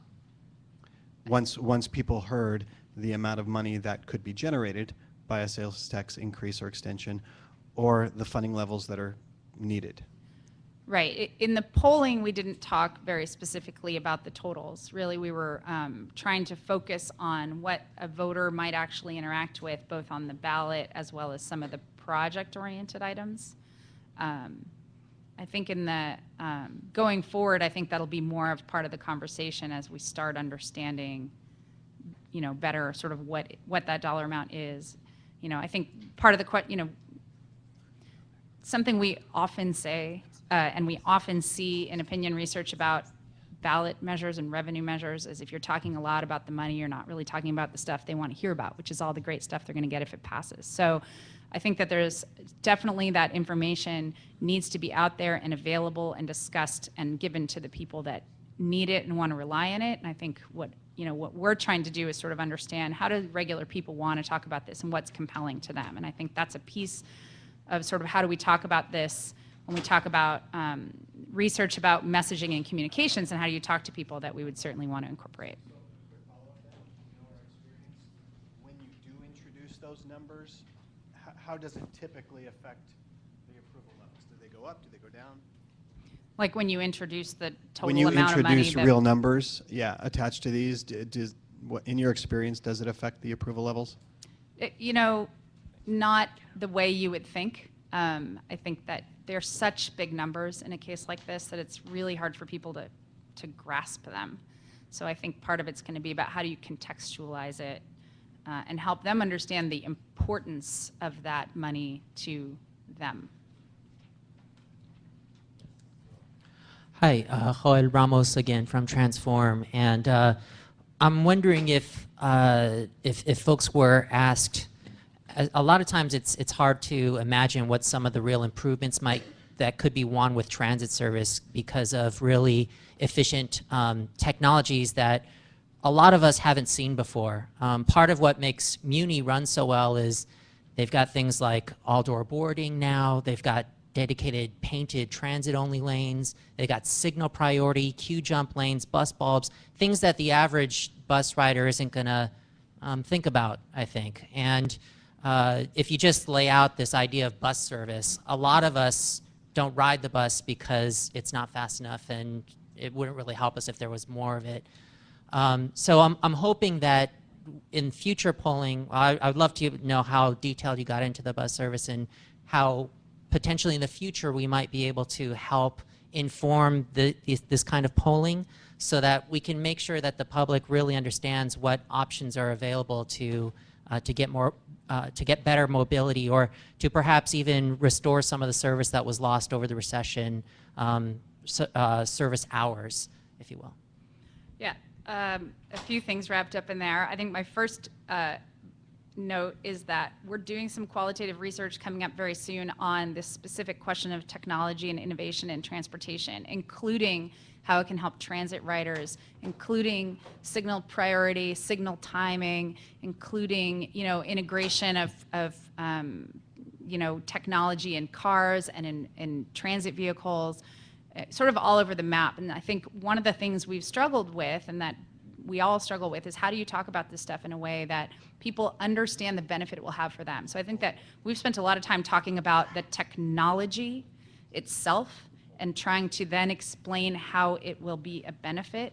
And I think one of the things we've heard, and we are going to see if we hear it in these focus groups that are about this, is it the technology that people are interested in, or do they just want to know what's the, right? We're not really talking about the steak or the sizzle, right? We just talk about the steak, which is like, here's this technical thing. And I think moving more into where we talk about why employing innovation is going to help them, whatever they are, a transit rider, a car driver, a bike rider, a pedestrian, however they are getting around. So I think that's one of the big challenges that I think we're trying to address with some of this qualitative research, to really understand what does speak to people. I think the other thing to note on your comment, I know I'm taking way longer than I'm supposed to, is that as much as you want every member of the public to understand everything and every option they have, they never will. And they're not presented at the ballot box with a menu of options. They're presented with a question, and they can answer yes or no. So, you know, we want to know as much as we can about what they really actually want and what they hear when we say what we say. And those are the things we're, you know, focusing on in the opinion research side. There's a lot of other elements. There's a lot of outreach. There's the involvement of this group as well as some of the other groups. You know, there's good transportation planning, right? There's all of these other pieces. And I think for the research perspective, we're really focused on helping people trying to understand what people's challenges are and how they feel like this can help them with those challenges, and saying the things that are both true for how this will actually impact their lives, as well as makes them excited about it. So, thank you. Thank you. Thank you. I think Sarah's presentation has definitely sparked a lot of interest and a lot of questions. So I want to point out that EMC will be coming back, and we'll be dealing in more detail with polling results at future meetings of the EPAC. I want to do a quick time check. It's now about 10 to 12, which means we have about an hour and 10 minutes. And we do have some big discussion items to get through today as well. So let me first of all check. I think we did have an opportunity to ask Randy and Martin and Sarah individually questions. Are there any sort of bigger picture questions now that you'd like to confirm about the process? Go ahead. Mike Cunningham with the Bay Area Council. So Martin, in your presentation on the countywide transportation plan, I think you started off by mentioning that the plan begins with a description of the system vision and performance goals. We went past that pretty quickly and are having a deep discussion of necessity about projects and programs.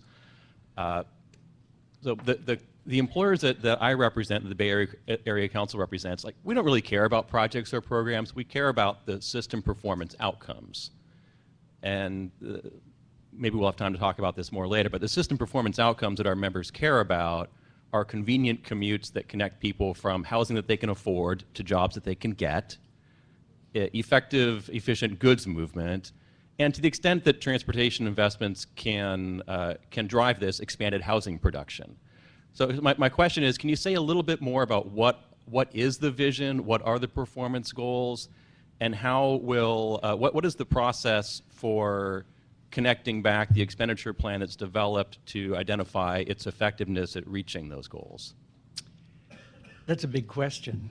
Martin, I'm not Martin, as you can probably tell. He had another meeting he had to go to. I'm Brad Beck, I'm the Senior Transportation Plan. There are a number of ways that we look at the performance of the system and the performance of the projects. We have, as the CMA, we do checking up on levels of service, and as part of our action planning, we look at what we call the multimodal transportation service objectives for the different major routes within the county, and we do that to look at the actual system performance. We do that periodically, usually every 2 years for our congestion management program, and every 4 years, along with the update of our plan and the action plans. In terms of looking at the impacts of the projects and the plan itself, we have to look into the future. And we have our countywide transportation model that we use to look at that. This time around, we're going to look at the different options, the different transportation expenditure plans, and we're going to have some alternatives that emphasize different ways of doing things, and to see what the performance is on a number of different measures. And we're going to be using the measures that were used as part of the regional transportation plan, the different, the 10, well, there are 15, or depending on how you count them, there are different sets of measures that we're going to be looking at as the plans and the expenditure plans alternatives overall.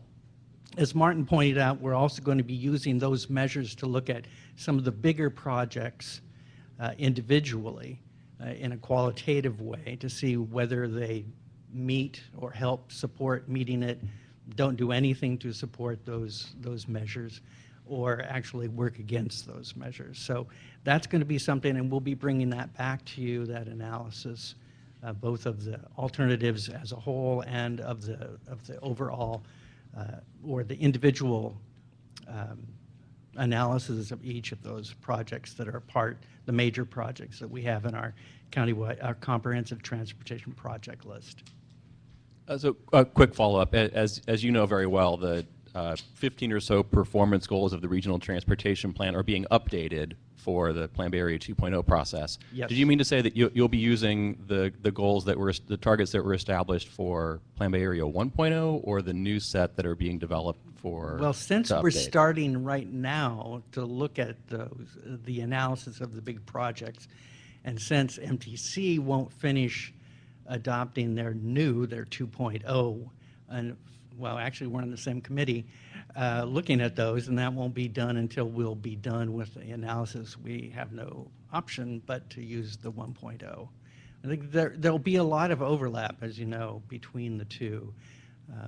They'll be looking at equity, we'll be looking at various other measures that were, I don't expect to be huge differences between the two. Well, the Bay Area Council hopes that there's a difference in at least one area, that the goals of Plan Bay Area 1.0 do not speak at all to the performance of the transportation system and providing transportation services. And we hope that that's addressed in the updated goals. So I guess your option at this point is to tweak the goals, the targets of Plan Bay Area 1.0 in any way that you want to, maybe in anticipation of what you think will happen in the updated goals, or in a way that's necessary so that you show results on meaningful measures, rather than relying on a set that in a number of ways would prove to be unsatisfactory. Okay. let's see. Do we have? Is this another big picture question? Okay, then let's go with this. But I do want to. We're coming up on noon, and we still we need to get through some important. I'll lay issues, out the so- big stuff and just see when it can get to. Right. And it is actually about the performance-based project assessment as well. And I would just like to know, I see a timeline that Martin had laid out, and just wondering more about the process of how that's going to happen, since the TEP and CTP are concurrently moving right now. And I'd like to see how we as the EPAC can be involved in framing that, and you had mentioned that we would see some of those alternatives, but I'd love to see how we will be involved, the process by which we'll be involved, and how our input will potentially be reflected back on the CTP as well as the TEP. Yeah, I guess that wraps it up. Another big question. We have many committees. You're not perhaps not surprised to hear. We have a group called the CTP Task Force. It's made up of staff from throughout the county. They're going to be meeting next week to talk about the ways that we'll be analyzing those major projects, and using the performance measures from the RTP in doing that analysis. We will be bringing back those results to you. We're hoping to use the discussions that you have here as a way to frame the different alternatives. We're also going out to the regional committees, asking them what their priorities are, and we've given them a budget to work with. So we're going to try to take the input we're getting to you, trying to glean from what you're telling us and what you're discussing amongst yourselves, where the different approaches there might be among you. You might have someone might emphasize one thing over another. We'll try to have alternatives that respond to your comments and the differences that approaches that you outline, and also use the input from the regional committees on what they see as their priorities and come up with some alternatives. We'll be bringing back to you what we're proposing as alternatives. We'll also be having some scoping meeting, another scoping meeting on the environmental impact report. We won't have identified the alternatives by that time, because we're going to wait a bit to hear from what you guys are discussing at first. Okay. It's now 12 o'clock. Lunch is served around the corner. What I'm going to suggest is that we all stand up, walk around the corner, grab a sandwich, and bring it back to the table. And then we can keep working through this. And I think we can move on to agenda item 6.0, which is the self-introductions, which I think we've already started to tap into a little bit. That's the item where we'd like to ask you to introduce yourselves, your organizations, and your priorities, what you're looking to get at through this process. So let's take a quick recess, and just around the corner to the right, you'll see a table with sandwiches and drinks and fruit and chips. There is some food out there to the left, but that's not ours. So go to the right and around the corner.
just didn't do the.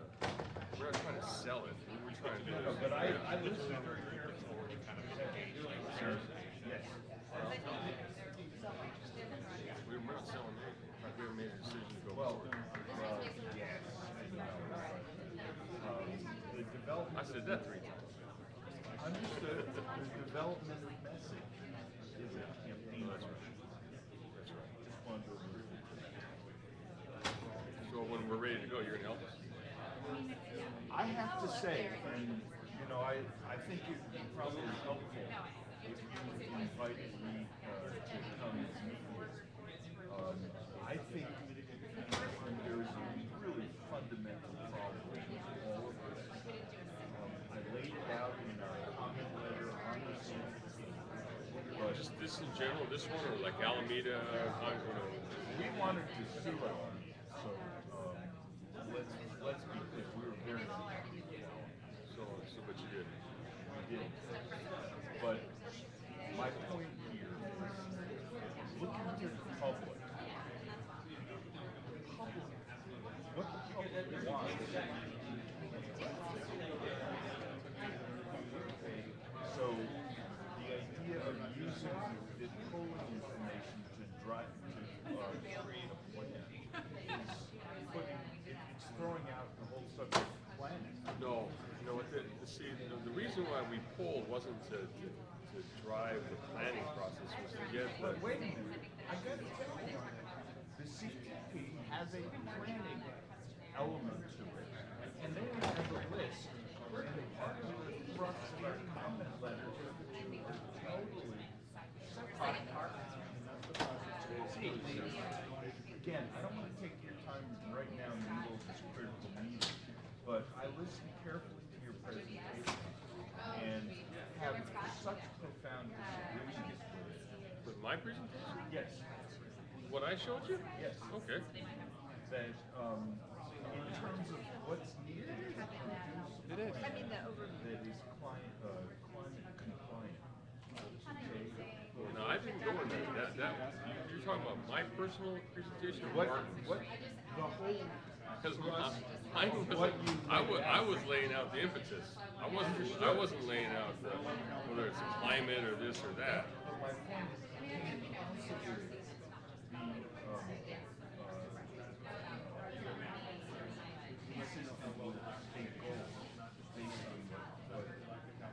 Well, if MTC's RTP is compliant with state goals, wait a minute, I wanted to sue them, and I got Sierra Club to actually sue them. But they've got an approved plan. It's true. They've got an approved plan. So this is where we're disagreeing. All I'm saying is, in fact, it actually came out. all I'm saying is the MPO has an agreed plan.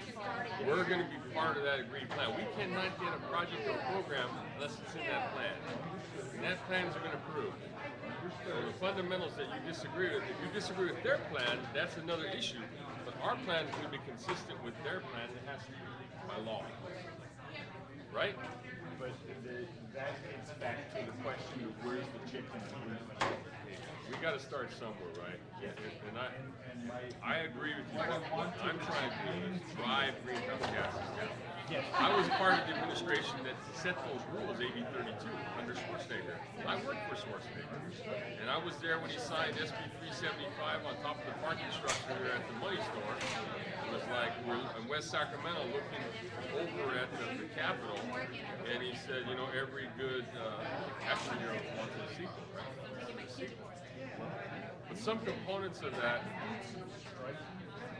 so AB 32 is the result. So, and I signed the CAP, the Climate Action Plan Department. So you have to. We are going to be consistent with the plan.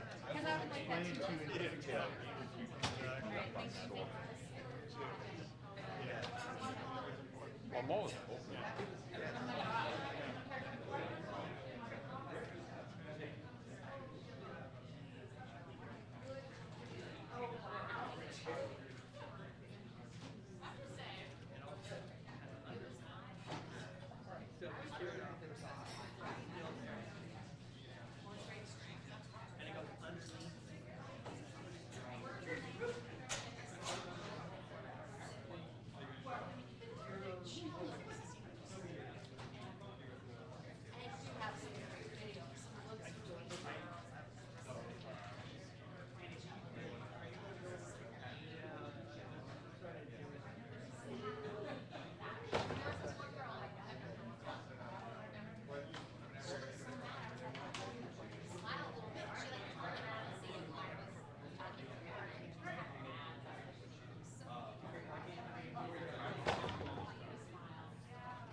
It's nice when the audience gets to eat.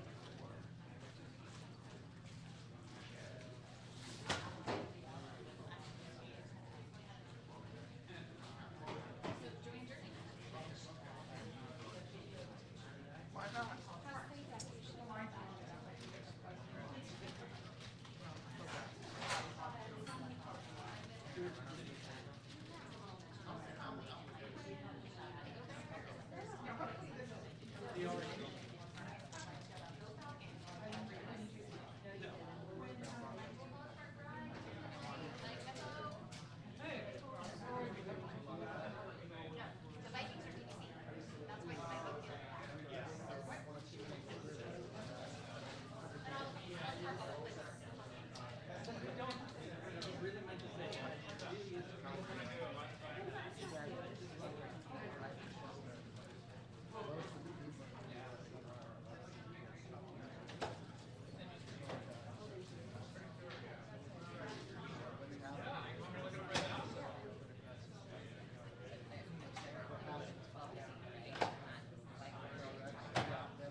Yeah. Well, yeah, we should talk about that. So many of them were utilizing, but I haven't talked to her about that. So, yeah, it is. It is very interesting.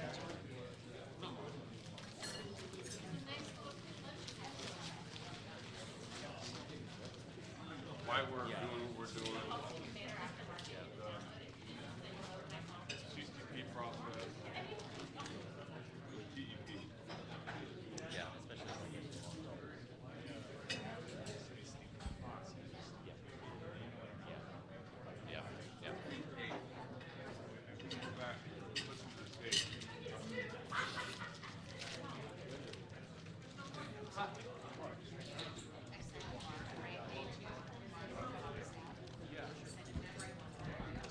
You know what? I'm going to call us back to order, and let's continue this as a working lunch. Nice. I think I'd like to suggest a couple of changes to the agenda.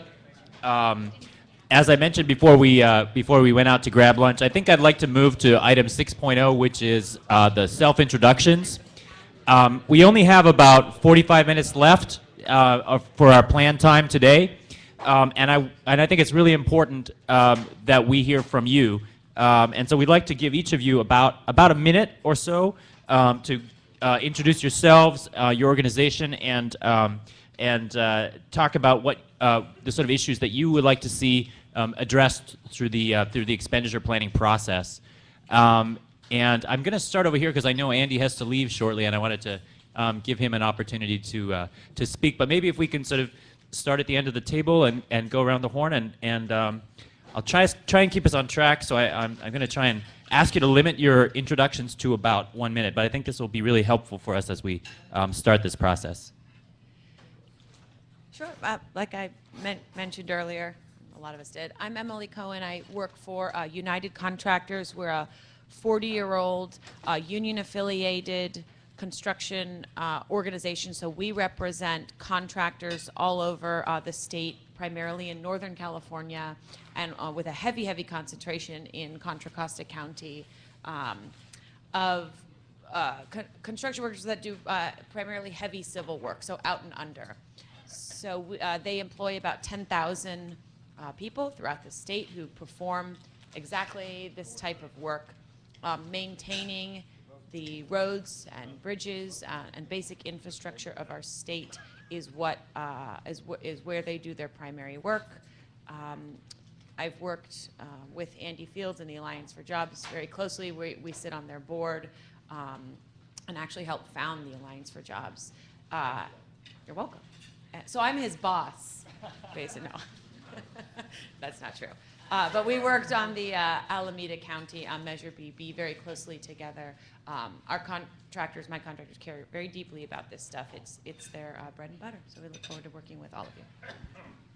Yeah, like Emily said, my name is Andy Fields. I work for the California Alliance for Jobs. We represent two sides of the construction industry, both the contractors, many of whom Emily represents, as well as the labor unions who actually build the stuff. So the 2,000 union-affiliated contractors in Northern California, as well as 80,000 construction workers who would get a lot of benefit out of a measure like this. We like to say that for every $1 billion we spend on infrastructure, we get about $18,000 in jobs back, and that's not including all of the economic surplus that we get from simply putting people to work. And that's our job, is to put people to work. I worked with a lot of people around this table in Alameda County, and look forward to working with everybody again. Out of this process, I'm glad we have such a great cross-section of folks here, and such a disparate view of what we need for our transportation system and what the county needs going forward. Because out of this process, what we really should be doing is concentrating on finding something that can win, that can bring everybody together, that can have something for everybody, and that everybody can coalesce around. And I know that's going to be an interesting mix of transit and infrastructure, and we look forward to having that conversation with everybody. So thanks. Hi, and I'm Debbie Toth from Rehabilitation Services of Northern California. Our agency was founded in 1949. We are a nonprofit agency serving the population that is predominantly aging with multiple chronic conditions who would otherwise be in skilled nursing facilities if they weren't getting services either in congregate adult day healthcare settings, through complex case management programs in their home, or through programs where we get people out of skilled nursing, I call it our jailbreak program, and bring them back home. I have been serving on the Paratransit Coordinating Council for over 10 years and was part of the Measure J, Measure C, Measure J renewal process. And I want to make sure that we don't just look at paratransit, although we definitely need to look at paratransit, but also want to make sure that we look at things like door-through-door, utilizing technology for our aging population, and various other things. And I'm really glad to be a part of the process. Thank you. Ron Brown from Save Mount Diablo. I was part of the Expenditure Plan Committee for Measure J. actively involved at that point, and in the intervening years, probably not so much. So part of this is getting myself reacquainted, in fact, with what were some of the outcomes of the things that we actually did the last time. We worked very heavily in the areas around growth management component of the program and the urban limit lines, so I have a lot of kind of perspective on that, but would be interested on hearing a bit more about the effectiveness of some of the things that we had anticipated previously from the past measure and where they are actually. As we go forward here with the proposed new measure, we certainly are interested in transit and bike ped and complete streets and trails and funding for cities to be able to address their own unique issues.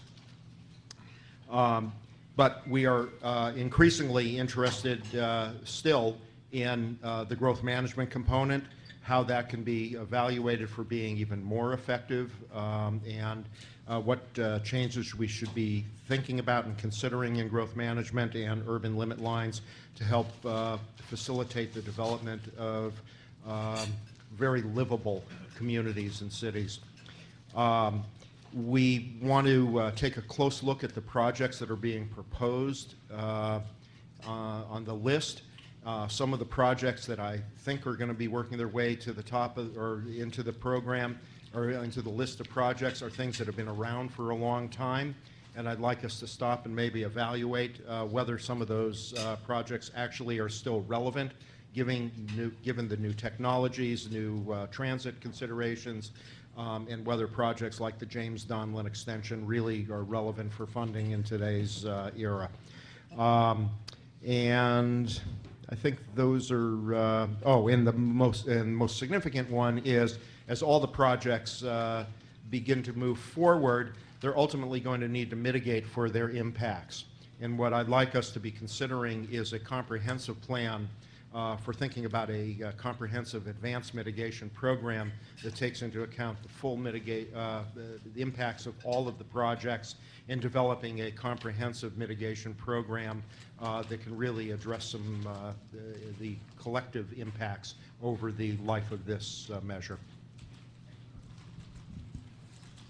Excuse me, my name is Peter Leyden, and I came today to represent the TransDev, which is, I'll read you briefly from a statement. We have TransDev, Transportation Solutions Defense and Education Fund, is a nonprofit environmental group advocating for the regional perspective in the planning of transportation, land use, and air quality. In the past few years, we've focused on reducing the impacts of transportation on climate change, and that would be the focus of my participation in this group. Contra Costa is heavily, like the entire Bay region, is heavily automobile dependent, and it's trying to move away from that at the same time that trying to reduce the consumption of fossil fuels by automobiles. But nonetheless, it's an automobile-dominated county, and with an automobile-dominated plan and automobile-dominated motivation. People want a clear road, want to smooth traffic or eliminate traffic, and that's the drive of transportation investments. But we think that there's a new world coming as well, coming from Washington, coming from Sacramento, in the promises and engagements of Governor Brown for a world where transportation is achieved with less discharge of the gases that are causing greenhouse warming, gases coming from petroleum. Broadly, we also, of course, have public transportation in the county, and so it's a question of balancing transportation in common and transportation individually in cars. In many ways, the crossing point from a policy point of view is what might be called transit-oriented development, making our investments in putting people where they need less automobile use and are going to be burning greenhouse fuels less, yet in a structural way, which will reduce their expenses of living and basically it creates a way of life which is permanent and go on. So that's the sort of thing, consideration that I hope to be introducing as we go forward. Thank you. I'm going to just so you let you know, I'm going to have a little timer going here. So if you hear the buzz going off, that means your 1 minute is up. And it's important that we hear from your priorities. I don't want to rush anyone, but I do want to be fair to everyone to make sure everyone gets an even amount of time. So if you hear the Good afternoon, everyone. Joel Ramos, if that's hard for you to say, you can say Yoel. It's spelled just like Joel, but there's too many Joels already here. But I'm from Transform, and I've got the privilege of having been able to have grown up here in Contra Costa County. I was here in elementary school, junior high, high school, even went to community college here, worked a whole bunch here. My family still lives here. I feel like I can represent some resident experience. I've got a niece that just turned 18 that is going to Los Bananos Community College. I tried to talk out of buying a car, but couldn't because the bus doesn't run when she needs it to. My brother built Highway 4, or is expanding Highway 4 to as a journeyman carpenter with the carpenters. But at the same time, I'm here representing Transform, and we're advocating for more walkable communities and more equitable investment in our communities so that those of us that are transit dependent can actually get around more easily. We're going to be here looking for ways that we can make sure that this measure is equitable. Thank you so much. Dave Campbell, Advocacy Director with Bike East Bay.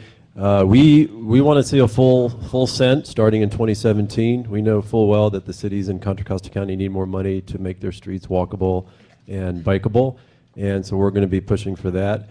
But I think our highest priority is we want to give people choices to get out of their cars, and whether that's taking transit, walking, or bicycling. We know that if we can get more people using transit or get more people walking, they're going to start bicycling more. We're seeing that more and more as cities roll out complete street projects, including improving the transit on those projects. So that's our goal, is to give people options to get out of their cars, and we're hoping the polling and the voters are going to support that. Like I said, we want to push for a full cent. We also want to do this once, not twice. We've had the displeasure twice in Alameda County of making mistakes and having to go back to the voters in 2 years. Let's get this right one time and do it here in Contra Costa County. And I'm looking forward to working with everyone here. If any elected officials in Contra Costa County tell us they know better than the voters and we should do it differently, let's collectively take them out to the woodshed and have a discussion with them, because we want to do this once. I don't want to follow after a woodshed conversation. My name is Joel DeValcourt with Greenbelt Alliance, and Greenbelt Alliance is really focused on addressing a single challenge right now, which is how the Bay Area deals with growth. And what's great is that this conversation is happening amidst the Plan Bay Area 2.0, but whatever you say, it's a regional conversation that we're having about how we grow equitably, and how we do so in a way that really benefits people across the income spectrum and as well protects our natural and working lands. In Contra Costa, that is, we'd like to see, as Plan Bay Area says, 100% of growth happen in our already urbanized areas. We have the framework to do so already from the previous leadership here in Contra Costa, and we'd like to see it go further. Things like what Ron Brown had said, a regional advanced mitigation program. It's wonky right now, but we'll have plenty of time to talk about it. But really, it's setting money up front to do conservation work and make sure we protect our resources. It's about directing growth to the right places, which is near transit, and that is done in a way where people can afford to live there. And so we have another great thing, the Transportation for Livable Communities program, which we'd like to see more robust here in Contra Costa. So we have the framework, and I think that this conversation is really about moving it forward, getting more and better out of the countywide transportation plan, and something that's great out of a potential TEP. Thank you. Mike Cunningham with the Bay Area Council. I took the opportunity earlier to tell you what you really need to know about the Bay Area Council. We're a business membership civic leadership organization, and we're primarily interested in a few performance outcomes for the transportation system. A few specific areas of interest of ours. We tend to think the Bay Area does a rather lousy job at planning and delivering system improvements on inter-county corridors. So with respect to this transportation expenditure plan, we think there's an opportunity, especially and a necessity, to think about inter-county solutions in the 680 corridor between Walnut Creek and Dublin Pleasanton, as well as the Interstate 80 corridor extending both to Solano County and Alameda County.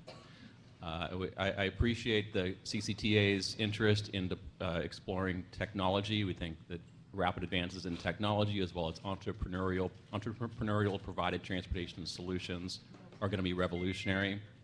My boss would be very upset if I didn't mention we have a proprietary interest in BART and water transit, having founded both the organizations within the Bay Area. And I'm a West County resident in El Cerrito. Hi, I'm Terry Caney. I'm the Communications Coordinator, Chief Communications Officer for the Contra Costa County Office of Education. We'll be serving alongside Bruce Burns on this committee, who is the Superintendent for Moraga School District. We serve directly and indirectly through supportive school districts and programs and services that the county office provides over 173,000 students, K-12, in Contra Costa County.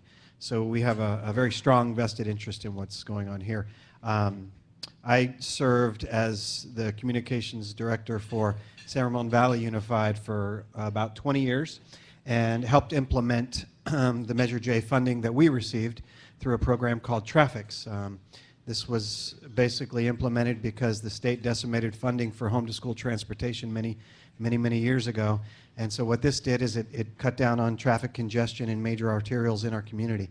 And we have a tremendous amount of both hard data and anecdotal data to support its effectiveness. So I'm a big fan of what CCTA has done from a program standpoint, in particular through Street Smarts and those kinds of things, because they really do impact kids. And our vested interest is to certainly help out anything related to students. And when we can get their parents of these 173,000 kids to work, to school, and back home in, safely, more conveniently, it certainly impacts the welfare of children. Thank you. Mary Lim Lampy, and I am lead organizer and staff with Genesis. We are a coalition of faith and community groups organized under trying to change policy with racial and economic equity in mind. So our interest is, because of our experience in working on the Measure BB campaign in Alameda County, we have a lot of learnings around engaging youth in our Get Out the Vote strategy, especially the faith community in the Get Out the Vote strategy, making sure that we use our clergy connections throughout the county to make sure that we get the message out and do focus groups and have the difficult discussions around trade-offs like Bob Allen was talking about. And I would say that the vulnerable communities of color often get forgotten at tables like this. So that is Genesis's interest in being at this table. Hello, I'm Bob Lilly. I'm here representing the Contra Costa Building Trades Council. I'm also happy to be the Assistant Business Manager of IBEW Local 302. We represent 1,000 of the highly trained, highly skilled workers of the IBEW, the absolute best in the world. And we know that because our members are invited all over the world to help build other communities. The Contra Costa Building Trades Council is a very diverse 30,000 member organization. We build not just the buildings, but we build communities as well, and we live in them. So all of your issues are also our issues. Obviously, our primary importance is putting our members to work, but we want to make sure that all the decisions that are made and that are assisted in being made here benefit our members 24 hours a day. For every $1 million in wages our members receive, it's returned to the local economy $1.7 million. So you get an excellent return on your investment for hiring the absolute best. Our members are very interested in environmental quality of life and efficient spending of tax dollars because we are the ultimate taxpayer. We write nothing off, so we want to make sure all the tax dollars are spent the best way they possibly can. And we appreciate the holistic approach toward a better future. Thank you. Good job, Bob, right within that minute. I'm Lisa Bordebrigg, and I represent the Building Industry Association of the Bay Area. And I just have three quick areas that I want to cover that we're looking at coming up and participating in this process. One, we're looking for a balanced plan that will get voter approval. There's no point in going through this exercise to do a lot of reach that voters won't support. So we're very interested in being pragmatic about that. Our members also fully support transportation improvements. One, people don't want to buy houses in places where the transportation system is a mess. And two, many of our members pay in lieu fees that help fund a lot of these projects. Our members, for example, contributed a quarter of the funds that did the Highway 4 expansion through development fees to help pay for those impacts. And third, we're looking at the urban limit line. The urban limit line was intended to encourage densities inside the line. And we are wondering, given our current housing shortage, if that's going to work. Is a line enough? We would like to see some ways of evaluating the housing supply and how do we do things that make those densities a reality, help improve the transportation system as well. Well done yourself there, Lisa. Good afternoon. My name is Kristen Connolly. I'm the president and CEO of the East Bay Leadership Council, representing 300 employers here in Contra Costa, the Tri-Valley, and the greater East Bay region. Our organization, based in Concord, has a long legacy of working on Measure B, Measure J, and really being a thoughtful leader on transportation to really meet the needs of the business community. I appreciate that my alternate, Steve Van Wert, is here today as well, and Steve is our chair-elect coming up this year.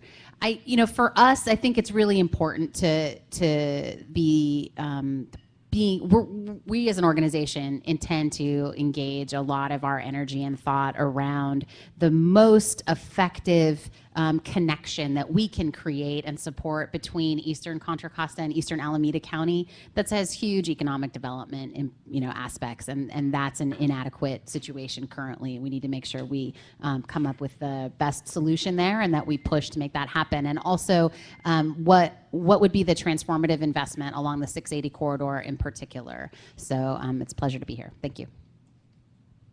Thank you, Kristen. And I'd also like to say thank you for lunch. My name is Rich Seithel. I'm representing the Northern Waterfront, which I had mentioned earlier this morning is an economic development initiative that actually stretches from the city of Hercules through Oakley. So I'm representing the 6 cities as well as Contra Costa County. And the question came up earlier today about goods movement, and we are very interested in the goods movement aspect of this panel. We're very interested in the Tri-Length 239, the 680 interchange, as well as the 160 interchange that's going in now and the expansion of Highway 4. We're here to create jobs in East Contra Costa County and through the Northern Waterfront to improve the quality of life for folks and to hopefully get people off the parking lot known as Highway 4. So, anybody need my extra time? Thank you. Tim Leong, Contra Costa Community College District. We have 5 campuses throughout the county: San Ramon, Brentwood, Pittsburgh, Pleasant Hill, and in San Pablo. We currently serve almost 53,000 students on an annual basis, and so my presence and participation will be looking at it from a student perspective. Many of our students actually take public transportation, but they also take classes at more than one location.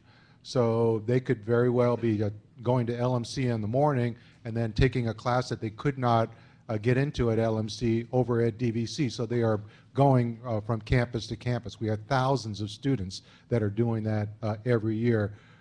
In addition to having tough classes, one of the biggest concerns our students voice is transportation options. So hopefully through the conversations that we have here, that some of those can be addressed. Thank you. Hi, everyone. I'm Sean Dugan with the East Bay Regional Park District again, and we've been around since 1934. We have about over 1,200 miles of trails, paved and unpaved, that we manage in Contra Costa and Alameda County. And we're interested mainly here to leverage our funding with the Contra Costa funding to close regional trail gaps. Not just for recreational purposes, but for commuting as well. We feel that is a viable choice, speaking of choices, and reducing greenhouse gas emissions through some of the proposed trail overcrossings in the county. And some of our trails are over 40 years old. And so we are very interested in the maintenance aspect of this process. And I know you all agree. And we also support the regional advanced mitigation that you mentioned, Mr. Brown. So thank you. Contra Costa taxpayers, there's no question about the need for a good and efficient transportation system in Contra Costa. We're concerned about affordability and accountability. Can our taxpayers afford additional taxes? And the answer is no. Taxes are going up more rapidly than any other component of a working family's cost. Secondly, we're concerned about accountability. Why should we entrust new money, additional money, to people who haven't done a good job of taking care of the investments we made in our infrastructure previously? So it's affordability and accountability. I'm Rita Xavier, and I'm representing the Paratransit Coordinating Council. I already mentioned about transportation for seniors and such, but I wear many hats. And one of my hats is chair of the San Pablo Planning Commission. So I go to Planning Commissioners Academy. I just went a couple of months ago, the League of California Cities. Last fall, I was in charge of a presentation by the city of San Pablo of a film series, a PBS film series, Designing Healthy Communities, which every one of you should watch. And it's all about the transportation that we have now, the superhighways and whatever, the way people lived in the 50s and 60s, the way they built cities, and the need now for bicycle lanes, pedestrians, taking care of pedestrians and so on. And so that's the kind of thing that I do a lot of. And also I'm a non-driver, so I have to take public transit or walk. Hi, my name is Cheryl Brown. I'm the alternate for the Central Labor Council here in Margaret Hanlon Grady's place today. And I'll be working closely with her and other locals within the Central Labor Council. I was actually on staff at the Labor Council in 2004 when John Dalrymple was here and Claudia Hudson. So we're going to continue working with all of our locals to make sure that the transportation, especially transit needs of working people in this county are met, whether it's commuting into Oakland or trying to get from job sites from Martinez to Antioch or Richmond to Martinez. We represent my union in particular represents public sector workers that could struggle with lower wages and could definitely use more reliable public transit to get to job sites, which meets a whole bunch of different goals that folks have. So look forward to working with you all. Pat Pyrus with the Sierra Club. Obviously, we want to work on the goals of reducing greenhouse gases, VMTs. We want to make the PDAs successful. And if a PDA is not going to be successful, then perhaps less funding should be directed in that direction. We want to make sure that bus service throughout the county and to connecting points is available, affordable, reliable, more and better. We want BART to have an identifiable plan for if, when, and how they will achieve a state of good repair, preferably before further expansions. We want to avoid displacement of income level persons. And a side issue that's not traditional Sierra Club but comes from my history is that as part of the support for Complete Streets programs, one of the reasons for Complete Streets that often does not come up is that it's a significant strategy for controlling the rate of increase of costs in ADA paratransit with the baby boomer population. If people can get to and from the bus, they don't have to use paratransit. And that's a 90% savings in a cost per trip, which can maybe get us better transit. Thank you. Thank you very much. Oh, yes. Well, yeah. Pat said most of what I wanted to say anyway, so I'll try to stay under a minute. I think we're really concerned that these kind of countywide planning processes don't replicate the bad patterns of sprawl and segregation and some of the climate issues we're dealing with. So on a policy kind of wonkier level, that means having a countywide transportation plan that some way is connected to and informs in a reasonable way with scenarios that we were hopeful to hear about today in the sales tax plan, and we actually talk about trade-offs and packages of investments that also align with what we're talking about regionally. It would be nice to have regional planning that connects some way to countywide planning and sales tax planning. I don't think that's that radical of a proposition, but I hope we can maybe show a good example of that in this process. We think, based on the EIR that was done on the last round of Plan Bay Area and what the analysis showed, that investments we might talk about as being the most equitable and, you know, having really robust local transit and bus service, you know, getting access to jobs can also create a lot of jobs. There are different interests in the room in terms of what kind of jobs are created. We're going to have a conversation around that. So, and that we can have a system that's expanded in terms of its current footprint, in terms of service, and also is sustainable, and that we do fix it first. Thanks. Thank you very much, everyone. So looking again at the agenda, there are still a couple of items to get through, but I think I'm going to propose that the ground rules, and those are ground rules for how the EPAC will do business, we put off until the next meeting. We can look at that first off at the July meeting, and that we use the remaining 20 minutes or so today to do two things. And the first of those would be item number 5, which is a review of the TEP principles. And then to take a look at the list of potential agenda items for future meetings and get your feedback on that. And so if you'll agree with me on that, maybe we could take a look at the TEP principles, which are included in your packet. I would like to preface that by saying that these TEP principles were worked out by an ad hoc committee of the CCTA board. They worked on the wording and also to make sure that these represent a real, they speak to a wide audience and represent a very wide variety of perspectives. The principles were approved by the CCTA board and are intended to present a framework for the expenditure planning process. They were adopted by the board on May 20th, but that's not to say that they're written in stone. There is still some flexibility with them, and that's why we'd like to review them with you today, particularly to get your feedback. One, to confirm that this is going to be a workable. You think this is going to be a workable framework for the expenditure planning process going forward, but then also particularly to get your feedback to see if there are other perspectives that you think should be added into these principles. So has everyone found their copy of the principles? There's 10 of them, and if I was going to run through them quickly, starting at the top, the expenditure plan that ultimately evolves out of this process will need to be consistent with the vision and goals of the CCTA. And if you look over the previous page in your packet, those the vision and 5 goals from the CTP are listed there. Public participation is another principle.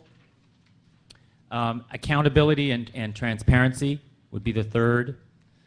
Consensus-based planning that CCTA commits to working with a wide variety of stakeholders, the public, regional transportation planning committees, and the local jurisdictions, and moving forward towards a consensus around the TEP.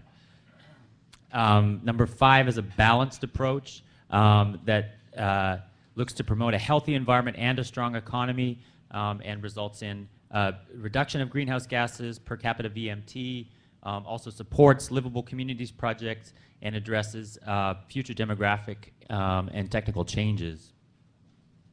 Number 6, public health and safety. So ensure that the expenditure plan results in benefits for the reduction in transportation impacts on the environment, and also complementary benefits for public health and safety. Number 7 is maintenance of the existing system, including roads, bicycle, pedestrian, and transit. Number 8 is using local dollars to attract other funds, as Randy spoke about this earlier this morning. Number 9 is a commitment to growth management and cooperative planning. And number 10 is innovation and technology. So that's a very quick run through these TEP principles that have been developed with the board. I guess I'd like to throw it out to you and see if you, and ask you again this question of understanding that these TEP principles are meant to speak to a wide audience and meant to cover a range of perspectives. Is there anything that you don't see here that you would recommend including on the list? And Joanna, I think we have a... I'm David Schoenbrunn. I'm president of TransDef. I've delegated our lead advocacy to Peter Leiden, but I wanted to speak on this. These principles are very vanilla. There's no actual useful content in them, but they do refer back to CCTA goals. And the first goal, which is support efficient, safe, and reliable movement of people, is actually code for continue the existing status quo, which is a dependence on driving alone.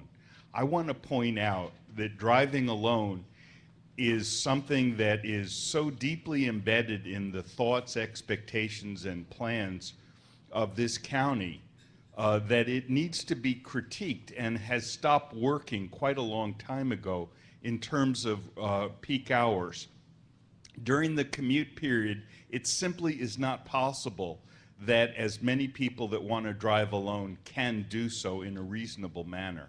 And so I would suggest that there's a need to review the very basis of the expectations. Congestion is not the problem in this county or in the Bay Area. The problem is the expectation of being able to drive alone during congested times. Thank you. Well, thanks for that comment. I think maybe just to respond, I would say that the principles are by their nature meant to be sort of broad, overarching statements. And I think that there's one interpretation of the first goal on in this pages as you've described it. But I think the goal does quite explicitly say all modes of transportation, and so it. Oh, I see.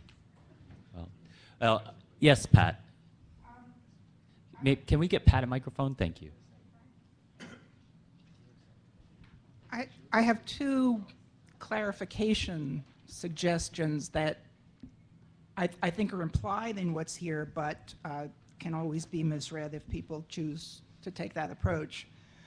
Number 6, under public health and safety,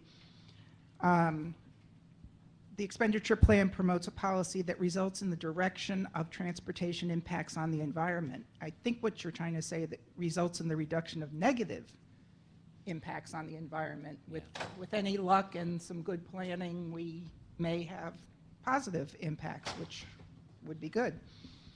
And then on maintenance of the existing system, again, it says maintain things in a safe and operable condition. First one needs to achieve that before it gets maintained.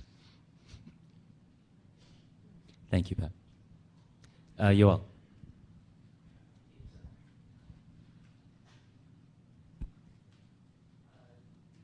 The things that Transform is going to be looking out for and hoping to achieve is really good, efficient use of funds, or what some people like to call good return on investment, or bigger bang for the buck. We're making sure that these dollars that are hard to come by are put to good use and not squandered on poor uses of funds. We want to make sure that we compare and make sure that projects are competitive and that the environments that have been created for the competition have been set up equitably, so that good projects can be compared one with the other.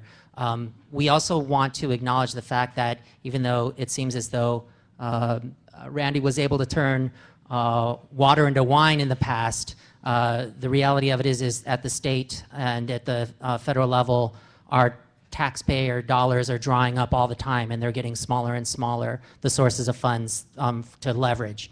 And so we've got to be able to do we got to be able to do better with the limited funding that we have. And what we will be looking for is good performance measures. Return on investment, I think, is the key word that or phrase that I'm looking for. Thank you. First, a big thumbs up for point number 10, embracing innovation and technology. Second, I want to echo Joel's point about looking for cost-effective investments. The first thing I noticed in looking at these 10 points is, maybe we assume this goes without saying, but it's worth saying, the investments that are made should achieve the vision and goals. We don't actually say that in here. We say we have vision and goals and then go on to talk about other things. So that's significant. And point number 9 seems to be talking, this is on growth management and cooperative planning. As I read it, it's talking about, I think, 2 things. In one sense, it says continue the growth management program in the urban limit line. Kind of along the lines of the point that Lisa Vorderbruggen made, I think that the council thinks that we probably need to go beyond that. We need to not just have a policy that prevents growth in the wrong places, but a policy that uses our transportation investments, possibly as a stick, to proactively encourage housing development in the right places. And then I wanted to ask a question about the other half of that, which says new development should comprehensively address infrastructure improvement needs. I wonder if you can explain what is meant by that. My concern is that it may mean that new development should carry all the costs of solving transportation problems that may have accrued over a generation of development. Sorry, can you say that again? Which? Number 9, Number new development should comprehensively address infrastructure improvement needs. Yeah, well, that basically it's one of the Measure C principles was basically developer impact fees and mitigation fees, so that new development carries its fair share. It's been applied in different ways through the county, but that was the intent, is to basically have new development to the degree possible to carry its benefit or carry its burden. So fair share is one thing. Then I refer back to the point about the second half of that our perspective is housing production is a critical issue. We need to be encouraging housing production, not further burdening it. Expecting housing development to carry its fair share is probably fine. A lot of times in our experience, expectations go well beyond that. And on the flip side, there's sufficient social, environmental, and economic benefits to housing production that it may well be worth not asking them even to carry the full share, but asking the public through this tax measure to carry some of the share of the transportation improvements. Thank you. Maybe Debbie and then, oh, I'm sorry. Hi, I'm Dennis Truman from the East Bay Economic Development Alliance. And I'm looking at goal number 5, and I'd like to see if the strong economy portion can actually be established as its own bullet, just because the conversations of transit improvements, it relates to job development, company relocation, access, goods movement. It's making sure that companies want to come to the East Bay to grow and live here, and that their employees can stay here as well. So if I can ask you to just create that as its own bullet, I think it's warranted. Thank you. Debbie and then Ron. So I want to echo the sentiments about earlier stated about really ensuring that as we move forward in this process that we reflect back on what the goals and the vision are to ensure with each step we're meeting those so that it's not in a vacuum somewhere. I also want to say on number 5, a balanced approach is Fox News. And I don't think that we want to have any part of that. That's my unbalanced opinion.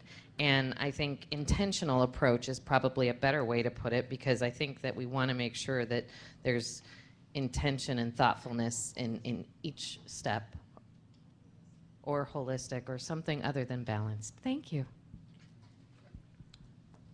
A few comments. One, I wanted to echo Lisa's earlier comment about all of us sitting around the table, hopefully with the goal of finding a way to address a number of really important issues in this community. in ways that ultimately will lead to success for all of us and for the residents of this county for today and tomorrow. I think that's the objective that brings us all here. Some of the conversations we have along the way may be pushing and pulling on each other to try and find where that is. Some of my comments about the principles are directed to those points. Number 6, talking about reduction of transportation impacts on the environment, and that's a pretty broad and vague comment because it kind of, the impacts of transportation kind of indirectly influence a number of other things, including land use and growth inducement, if we're not thoughtful and careful about the kind of 1 and 2 step-out implications of some of the decisions we make. And so I'd like us to be really thoughtful about that in terms of growth management. And in item number 9, where it talks about growth management, and the concept of new development should comprehensively, or excuse me, maybe that wasn't the place, but where the concept of development paying for itself, I'd like to try and understand, in fact, in the past, how has that been happening? What's been happening in that way? Has new development been paying its way? As was just raised, should it be expected to, or should we create inducements and incentives to try and help encourage development in places where it is in the best interest of the entire community and our mutual interests? And I think the other piece that I don't necessarily see addressed here to one of my earlier points was in relation to the Regional Advanced Mitigation Program, and really thinking about what we could do with a principle that helps us direct our thinking in that way, so that as we are beginning to talk about the details of an expenditure plan, we are also simultaneously thinking about what the cumulative impacts are going to be and how we're going to mitigate them, again, in a comprehensive way that really addresses not today's issues, but the long-term issues for the county's economic growth and development, as well as the quality of life. So those are my thoughts. Yeah, Joel and then Peter. Thank you. I'll be brief. Number 4, consensus-based planning. I should just point out that we as a county also have responsibilities to meet the goals of the region and the state. There are state laws we have to meet. So it seems to me like it's not just consensus-based planning, but there's also a directive to meet some very concrete and important, particularly greenhouse gas reduction. So I think that that's really important to call out here. And then in terms of number 9, I think it's also important that we should make it really clear that this is growth management to protect our natural and agricultural lands. Contra Costa has some really fantastic resources that are a treasure both for the county and the region as a whole, as well as the state of California. So we need to make sure that we really call that out, in particular that we have some of the best prime farmland. So really making it clear that agricultural lands that are a part of this county and could be impacted by transportation expenditures.